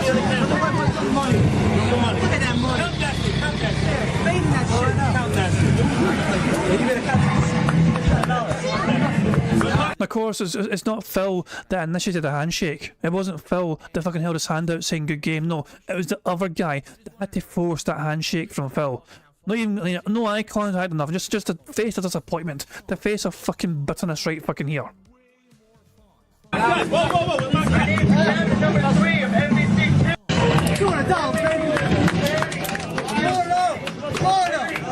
It's a fucking classic clip. There you go. So cheers for tagging us on that. I appreciate that. Yeah, it's an absolute classic. Phil losing that $200 money match. You probably like the playthroughs for certain various reasons, right? So you guys will be nominating playthroughs for probably like 2-3 weeks, and then I'll take the most nominated playthroughs. I'll, you know, tally them together and do a poll, and you guys will vote, and we'll probably get like the top 10 best playthroughs of the year based on your voting. And the cool thing is, I'll be able to give my take on why I feel you guys really like those playthroughs. So 3 countdowns this year instead of just 2, and that's solely based on your feedback on the community tab. So yeah, I would say the community tab this year has been a huge success implementing that as a way to have that interaction with all of you. I think it's worked really, really well. I mean, hell, the entire events we did this year, right? That were based on using the community tab. The whole freaking show, you know, DSP versus the internet. Because we have that members tab. I mean, I'm so happy. Really, it's super good. It's very exciting to have that. And by the way, another thing is, remember, Twitter and X, as we know this year, it did not go very well for that site. I remember he promised his fans that if for every $100 reached accumulatively, he would take a shot. Yeah, it's been sitting on $127 for a good while. No mention of him taking a fucking shot. I think Phil forgot about that stipulation that he agreed to the other day, where he would fucking take a shot of alcohol per $100 reached. Not per $100, you know, it's not per contribution. Oh wait, is that tomorrow? I thought it was today. Oh, that's tomorrow's event. My bad. Because today's a special fucking day because it's Thanksgiving, I thought that was for today's fucking shit. That's my bad, that's on me. Thank God, by the way. I mean, I am so happy. I mean, it just worked out this way, of course, but thank fuck that I'm missing tomorrow, because I don't think I'll be able to cope. Obviously, after today, I'll be back on Saturday, but I mean, thank fuck that I'm busy with family tomorrow. It's so much crap on there because it got so political. you know, I never used it really for politics, but a lot of people do, and because of that, it's just a hotbed of bullshit. So this year, I really scaled down on tweeting and shit. It's just business stuff there, right? That's it. So all I've done is I started, whenever I would normally post on Twitter X, I now post on the community tab of this page, and it's mirrored, and that way you know if you want to know everything about me, just be here. You don't have to be on Twitter or X anymore. Just stay here on the channel, stay subscribed, and you're going to be in the know on everything going on. Okay. That was the dumbest thing I've ever heard. Someone just says, for a Roman Catholic, he's sure to say hell a lot. Hell is not a swear word. Hell is a place. I mean, I'm pretty sure it's considered a fucking swear. For a Roman Catholic, he should have swear a lot. Hold on, let's just get the full context of how Phil is more morally responsible than everyone else. Okay. That was the dumbest thing I've ever heard. Someone just says, for a Roman Catholic, he's sure to say hell a lot. Hell is not a swear word. Hell is a place. And we're here together. What? That was one of the dumbest statements I think I've ever heard on my stream. The commandment is don't use the Lord's name in vain. You mean like how you fucking claimed Jesus was a zombie? Anyway, let's continue. I got a very generous, very whopping $23 tip from Ponage 101. I'm here wishing you a happy Thanksgiving. I have to go back to work now. Oh, that sucks. You're working? That really blows. I might stop by again during a 30-minute break. Please do if you can, man. We'll be doing Modern Warfare. I'm sorry to hear you gotta work today. That sucks ass. Listen, everyone. Anyone out there today who has to work, I feel ya. I'm very sorry you have to work. You should not have to. It doesn't matter how important it is that you're there today. It doesn't matter what job you're working. You shouldn't have to work today. I would at least say this. I really hope anyone who has to work today, because you gotta think who's working today. Probably some retail jobs, and that's just fucking bullshit. There's absolutely no reason that anyone should be working retail today. I'm of the opinion that if you forgot your Thanksgiving shit and you were, oh, I gotta go out and buy a can of cranberry sauce. No, you don't. Stay the fuck home. You're an idiot. So you just have no cranberry sauce for Thanksgiving. You deal with it. Now, oh, the grocery store has to be open on Thanksgiving Day for people who forgot the cranberry sauce. That's the stupidest thing I've ever heard. Okay? So retail has no excuse to be open today. All right? I would argue the only businesses that should be open today are the medical professions, right? Doctors and people who are at hospitals to take care of people, law enforcement, firefighters, things like that, right? You know, the necessary things to keep everything going. Yeah, you need someone working at the electric company so everyone's electric's still on, right? You know what I mean? But it should be like just enough skeleton crew to keep stuff going. Stores should be closed today. There should not be, you know, Thanksgiving Day sales, Thanksgiving Day shopping. Now, there are some cultures that don't celebrate Thanksgiving. So, you know, if a lot of Asian cultures, you know, don't really care about it. So if they wanted to keep their restaurants open today and people decided we're not going to have a meal at home, we're going to go out, I guess that makes sense if they've opted to stay open because they weren't going to celebrate the holiday. Anyway, that's a little different. But I don't see why in America so many businesses remain open on Thanksgiving. It's supposed to be a national holiday, and it's horseshit if you're forced to work today. So I feel for you. I at least hope you get paid time and a half or double. Seriously, because you deserve to have that extra bonus. If you're sacrificing your holiday and you have to work today, you absolutely should be rewarded for it. I mean, that's generally how it fucking works anyway. Like, I work for a bank, okay, in Scotland. But because so in Scotland, usually the 2nd of January is a bank holiday, but it's not a bank holiday for United Kingdom, only in Scotland. But because I work for a bank, they operate on English bank holidays. Even though I'm in Scotland, and even though I'm working in Scotland for a bank in Scotland, the banks operate on English bank holidays, so it doesn't count, which means I'm working on a Scottish bank holiday, but I get double time for it though, to make up for it though. So that's generally how that works. And I'll be working on, you know, the 2nd of January and getting double time for it, you know. That's generally how it works. Oh, well, that's a given, Derek. Yes, this is the last chance for any of you who wanted to post advertisements for this adpocalypse. All right, it is your last chance to do so. So please post up your ads. If you want to post them up, exclamation point, adpocalypse in the chat, or if you're a member, go to the members tab of this channel and you'll see the thread to which by doing it, you know. By the way, guys, I'm not going to put on a vest today. I'm wearing a heavy pullover. I can't wear... Oh, vest scam. The vest scam. He got $150 and said, no vest for you. Oh, get fucked, fucking deadheads. It's funny how he didn't mention that at all before, but now he mentions it after he gets after he got the fucking money. He pocketed every fucking door, he hit his fucking free tier goals, but shot caller, pitch and bait, no vest for you. A vest on top of an already sweater thing. That'd be pretty stupid. So there's no vest today, alright? On days when I'm not wearing heavy pullovers, I'll put on a vest, but I'm not gonna be, unless you literally want me to take this off and put a vest only over a white undershirt, which also would be very stupid. I think I'm just gonna keep this on. Thanks. Phil, you should have probably told your audience beforehand. Yeah, yeah. Money, money. Aye, no fucking dancing. Money, yeah, yeah. Money, money. Wonder if it's dancing, no dancing. Thank you very much to Black Mage for this super chat, who says, Some people like working holidays for the overtime pay and because they don't care or don't have anything else to do. Not going to lie, I do quite like overtime myself. I don't mind overtime. I kind of wish I could do more overtime personally. I don't. These days, I don't get a lot of chances to do overtime. Not, you know, I mean, I'm actually, we're quite good with our work. There's no usual real reason to do overtime at my, you know, for the work I do, because we are quite efficient with the job that we fucking do. But yeah, overtime, if there's ever a chance to get overtime, I usually grab it myself because it's always good to have extra money, you know what I mean? Especially coming up to the holiday periods, you know, so yeah. I mean, overtime is a good thing for some people. Some people quite like the chance to get overtime. But I guess some people appreciate the value of $1 more than Phil does. And put a vest only over a white undershirt, which also would be very stupid. I think I'm just going to keep this on. Thanks. Okay? But thank you guys. Get scammed, den heads. I love how Phil didn't disclose that at all before the stream. He's showing off his jumper, he's quite happy to get it. He's really hoping for fucking a lot of money for the stream and all that shit. Thanksgiving special, 'tis his season. He's not even going to beg. And as soon as he fucking hits the fucking $150 mark, by the way guys, no vest for you, get fucked. And now the stream doesn't want, so give the stream a second, it'll start playing soon. It'll probably go a bit black or whatever on the screen, and then play. If previous examples are to go by, or just fucking hurry up, just... I'm just going to spam the sound box until it starts playing again. Oh, hold on. Yeah. Money. Oh, money. Yeah. Money. Thank you very much to Kel Denson for the super chat, who says, in America, it's a US federal law to pay extra employees who work on the holidays. Does Phil not know that? I think it comes back to the point that I said, like, just there earlier. Phil does not actually appreciate the value of $1. Like, look at Phil's own streams. Phil's been told before, as an idea, suggestion box idea, if Phil gets more money, he streams longer. As a reward to the fucking fans for fucking being so supportive. And Phil said that idea was so fucking dumb. Because it's like, I need to spend that time with my family. Fucking family time is crucial to me. He's not going to do overtime and kill himself and all that shit to try and, you know, stream longer. He doesn't appreciate how, you know, the value of $1.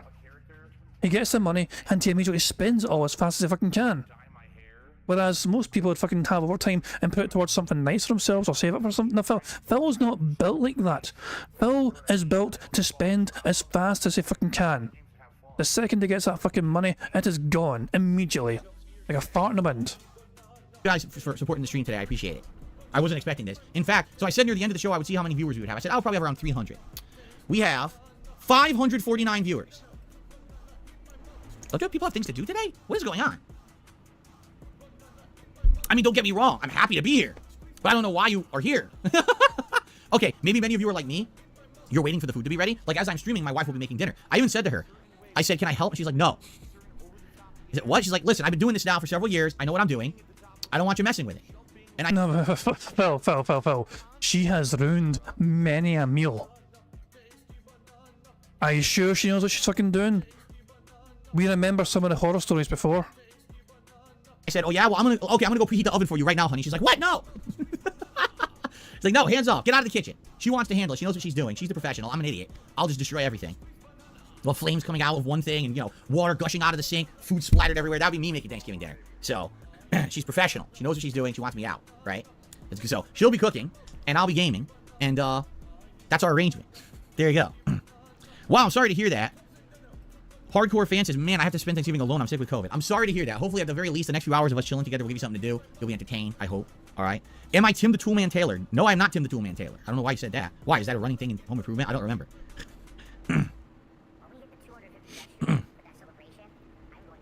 Oh, Jade said he was up $100, but then he lost it. No. Damn it. I guess if I can tip Phil behind the scenes. Well, at least you were up at some point. I'm sorry to hear that you lost it. That really stinks. He didn't keep the money. Hey, hold the fuck on. Was Jade live fucking chatting at the fucking casino? Like, he's at a fucking casino.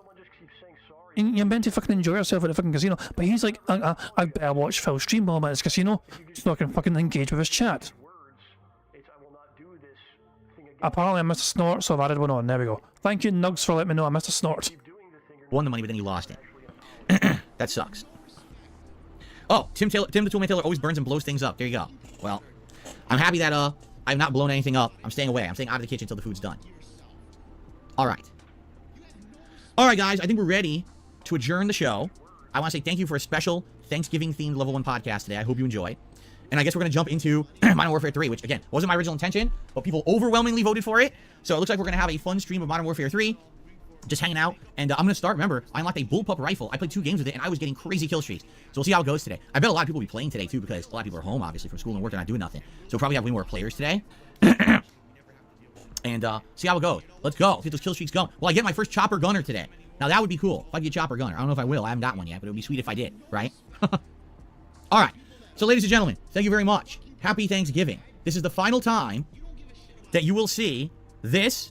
That's me in a pile of leaves. This is also the final time that you are going to see, not that, because that you'll see, because you got to see my ugly mug as Ken and Rio, but the final time you'll see this for the year. As of tomorrow, we head into Christmas mode. Christmas-themed stuff coming tomorrow to the streams, including pictures, borders, and animations. And I hope that you guys are excited for Christmas like I am to get into that holiday spirit. So I wish you all the best. I hope everyone out there has a very, very happy Thanksgiving. If you don't celebrate it because you're not an American, I'm sorry. But I hope that you have a good Thursday. And remember, no late stream tonight. I'll be back tomorrow with a full marathon and then double streams starting on Saturday. But no late stream tonight. Oh my god, Phil's gonna go bankrupt. He's missing a stream. That means he needs $300 for his day stream, otherwise it's not meaningful enough. In a coma after eating all that food. There's no way I could stream tonight. I'll be asleep. And you don't want to stream with me sleeping. It's disgusting. Okay? Thank you all for watching. Thanks for a great fall. I'll see you all in the Christmas holiday season tomorrow. Peace out and enjoy your turkey day. All right. Very good. Let's now switch over and get this going. And I'm probably going to pee before we begin. And then we're going to jump into Modern Warfare 3, everybody. Here we go. Let's see here. We've got 640 by 480 resolution. Let's get to this guy centered. Very nice. Let's stop finding cult stashes and lunchboxes. What's funny? It says find all cult stashes and lunchboxes. We found all the cult stashes in Alan Wake 2. We didn't find all the lunchboxes because there's like a zillion. So we didn't bother with that. All right, real fast. He said zillion. He just said million. But he chose to fucking make up a fake fucking word instead. A zillion. This guy is an arsehole. Fast. I'm just going to mute the mic, run next door key, come back, and then we're going to jump into Modern Warfare 3, okay? I'll be right back, guys. Alright, so he's going to fucking waddle off at 12:38. 12:40 is not back yet. 12:41 is not back yet. 12:42 is not back yet. 12:43 is not back yet. 12:44 is not back yet. 12:45. Oh, here we go, here we go. It returned at 12:45. Alright, everybody. Let's get this show on the road. Let's start doing our duties, our Thanksgiving duties.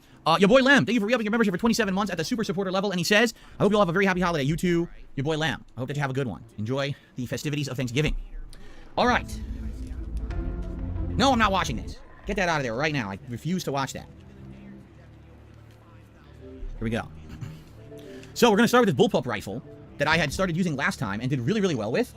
For like 2 matches, and then we ran out of time. How did this... Remember, when we keep playing bingo until Phil starts recording for gameplay. So let's just rewind and see what Phil's freaking out about now. That I had started using last time and did really, really well with. For like 2 matches, and then we ran out of time. How did this do it again? I kid you not. The headphone wire is tied again. I keep telling you guys, every time I touch this controller, the headphone wire's on the other side. It did it again. Now it's okay. Can I get audio back now, please? Cool. Alright. So machine gun and handgun gameplay today? Let's see. Hold on. So first of all, let's stop the matchmaking. What do we got? 7 operator kills with a shotgun. So we have to use the auto shotty to start. 5 operator double kills. That's going to be tough, actually. And then get 3 operator kills without taking damage 10 times. I feel like that's going to be hard too, actually. But we'll see. So weapons-wise, I think we'll continue with the bullpup and the auto shotty. We need to get the auto shotty down. Once we get those, then we can maybe switch to like a handgun if you were interested. Submachine gun, I'm not too comfortable with right now. We did just start with this bullpup, so I don't know if I'll do a sub today. I was playing with this one. Remember the PDSW? We got it to a good level, but I don't know if I'll continue with that or not. But we got to do this for our daily challenges. Okay. The DG58 is straight better than the FR. It's a 3-round burst. Yeah, but do I have it? What did you say? The DG... This thing? Did it just unlock? I think it did, right? It says it's recommended. Specific weapon in rotation only for a limited time. By the way, does that mean that if I use it now and I level... Because this I unlocked manually. Does this mean that once I level it up, that then they're going to take it back, right? They might, right? I'm going to keep using this for now, but that's a good suggestion. Maybe I'll check that out next, the DG58. I just started leveling this thing up, so I want to stick with it. I haven't got a single kill with the throwing knife. Maybe we can get kills with that. And, right? That could be cool. We get throwing knife kills, and that's how I can get kills without taking any damage, maybe. All right. Anyway, let's continue. I think we had scavenger gloves in this, yeah, in this mode. but I was looking to unlock the what are they called? The covert sneakers or whatever the hell they're called. I don't know what kind of equipment that would be. How do you unlock the covert sneakers? Because we're working on that, right? I'm so bored. What piece of equipment is the covert sneakers? Where would that be? Is that here? No. Well, now I'm confused. What's the covert sneakers? Turns to his chat so I can tell him the answer. I don't see anywhere you would even equip them. I'd like to get a chopper gunner today. That'd be amazing if I get a chopper gunner for Thanksgiving, but I don't know if I will. By the way, shout out to Brian. He has popped his 16-month re-upping of his membership. Swinging by to say happy Thanksgiving and happy Thanksgiving to you, Brian. Good to see you here today. Game Master just did the super chat. He says all GameStops will be open at 5 a.m. tomorrow. I can't fathom why. It's not like they sell anything anyone needs to buy. You can get everything that they sell at other stores or online, unless you're looking to buy, like, you know, junk. It's basically a junk store now. So, by the way, did you hear GameStop is going to start selling used movies? I'm not kidding. All those DVDs that have been sitting in warehouses forever because no one buys used DVDs anymore, they're going to start selling them at GameStop now. If you can figure that one out. Happy Thanksgiving to you, Darkside Chris. How's it going, man? Over there in Hawaii, how you doing? Oh, the vest that I have on doesn't let you equip boots. Once you change your vest, you can then equip the boots. Okay, fair enough. I probably will unequip the vest. And the thing is, we need to get shotgun. Oh, what a fucking coincidence. His character's also not planned to wear a fucking vest. Just like reality, yeah? 7 shotgun kills. So once we get those, then we can maybe change some loadouts. Okay. Happy Thanksgiving 2023, everyone. He is now recording for YouTube, which brings an end to the bingo. This motherfucker did not blow bubbles for his audience before recording for gameplay. We have 2 free spaces, apparently. So, apparently Phil had 100 likes as well before this moment, but he just chose not to bother with it. So let me just tick off 2 squares. Let's tick off no exaggeration. 5 in a row. That's concerning. And we'll tick off Turbo Nose. 5 in a row. That's concerning. We were 3 shy of a full house. Alejandro Facundo's asking us to taking shots. That's tomorrow. I made that mistake as well. To be fair, I made that mistake as well. I was silly. I thought it was today. The shots, like, no. Tomorrow is the fucking big, you know, adpocalypse stream where he's going to take shots per $100 given to him. So, the bingo's at an end. We've had a request to go to live DSP. We stopped bingo at 43 minutes before, you know, well, 43 minutes behind him, essentially. He started the stream. I am, and we are playing Modern Warfare 3 multiplayer. This was not originally my plan for today. He started at 150. Let's go to live DSP and see how he's doing. He's not received a single tip. Not one single tip has come in the whole entire time we were behind him. So every single dollar he's been given so far, at least in tips, all came in the podcast. When it comes to the gameplay, nobody seems to give a fucking shit. At least for now, anyway. He's still got another fucking 2.5 hours to fucking play the game, you know, so he'll probably get some more tips, of course, because more time will go on. Phil will remind him there's a shorter stream today, there's only one stream, you know, it's been, and support has slowed down. He will contradict himself massively by saying all these fucking things, I guarantee it. And you can probably, I'm looking forward to looking at DSP tries at Memology's clip from these antics later on, put it that way. But guys, that's going to bring it into the bingo. Let's just enjoy having the otters. Let's just end with otters and have a nice little detox with the otters, okay?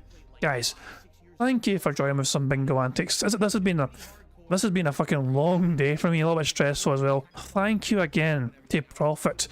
Prophet actually, you know, I was having computer issues. He actually made like a special little video, you know, step-by-step guide. Basically, think of a dummy's guide to try and fix a computer. He was very clear with what to fucking do and all that shit. Big ups to him for trying to help me with computer issues. I think it has helped as well. You know what I mean? So I do appreciate him trying to help solve, because yesterday I tried to stream me playing GTA 5, but I kept having problems because of my computer. The internet was fine, essentially, but because my computer was like, you know, memory issues and CPU issues, it kept disconnecting my internet. So the internet was working, but my computer was basically just fucking, you know, screwing things up essentially. But anyway, see, hopefully it's okay now. So big up to him once again. I won't be here tomorrow. I will be basically celebrating my mother's birthday, which is today. I still am annoyed that she shares the same birthday with Aviga. That annoys me, and I don't know why, because I can't do a thing about it. But there's no point getting annoyed with it. It's just weird. It's weird that they have the same birthday. It's like, Aviga, no, you're not allowed. Aviga's birthday is no more. It's fucking my mum's birthday. There you go. But yeah, I won't be here tomorrow for bingo because I'm going to be celebrating my mum's birthday, some family time. But I will try and do a stream on Saturday instead to make up for missing for Friday, okay? So I should be able to do it, okay? I don't believe I've got anything else happening on Saturday. I should be able to do a bingo on Saturday instead of the Friday. So yeah, there we go. There's Saturday stream for the bingo antics.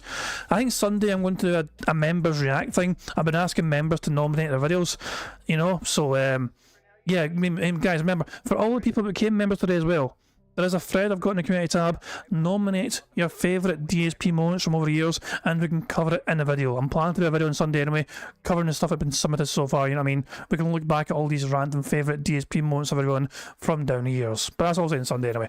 Guys, enjoy this here Thursday, however you wish to spend it. Happy Thanksgiving to my American viewers as well. I do hope you have a great time with fucking Thanksgiving, American viewers. And yeah, big up to D-Dog. D-Dog started stream, gifted 20 members. I already added the names. I was proactive and added the names straight away to the list. I was a smart boy. I was like, before I forget, I better add these names.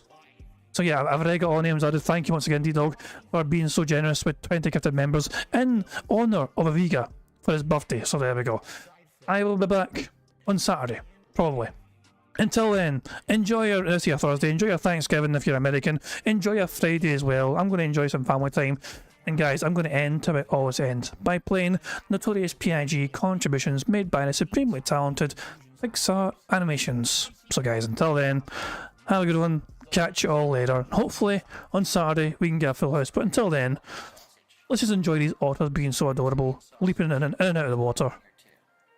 And yeah, I'm just going to bask, and I'm just going to let us detox us a little bit more. Let's enjoy this lovely view of these otters having a grand old time. Okay guys, I'll catch you all later. See you Saturday. Peace out. On September 14th, a pre-authorized payment of $16.51 from PayPal.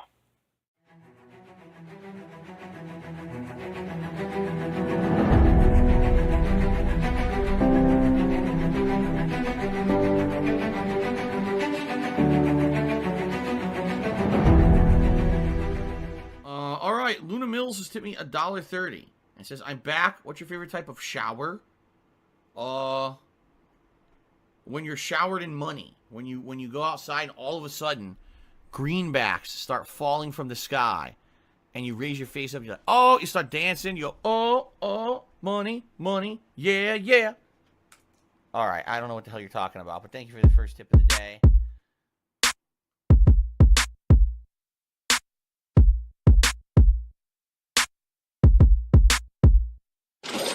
Money, money, yeah, yeah.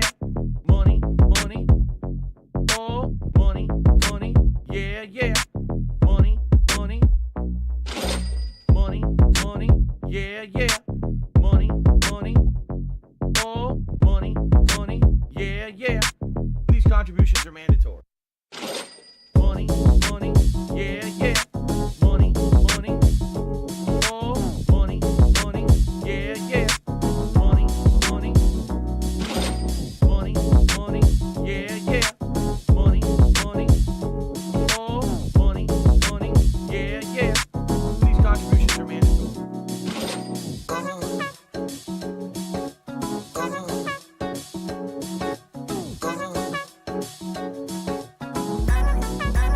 Show me the money.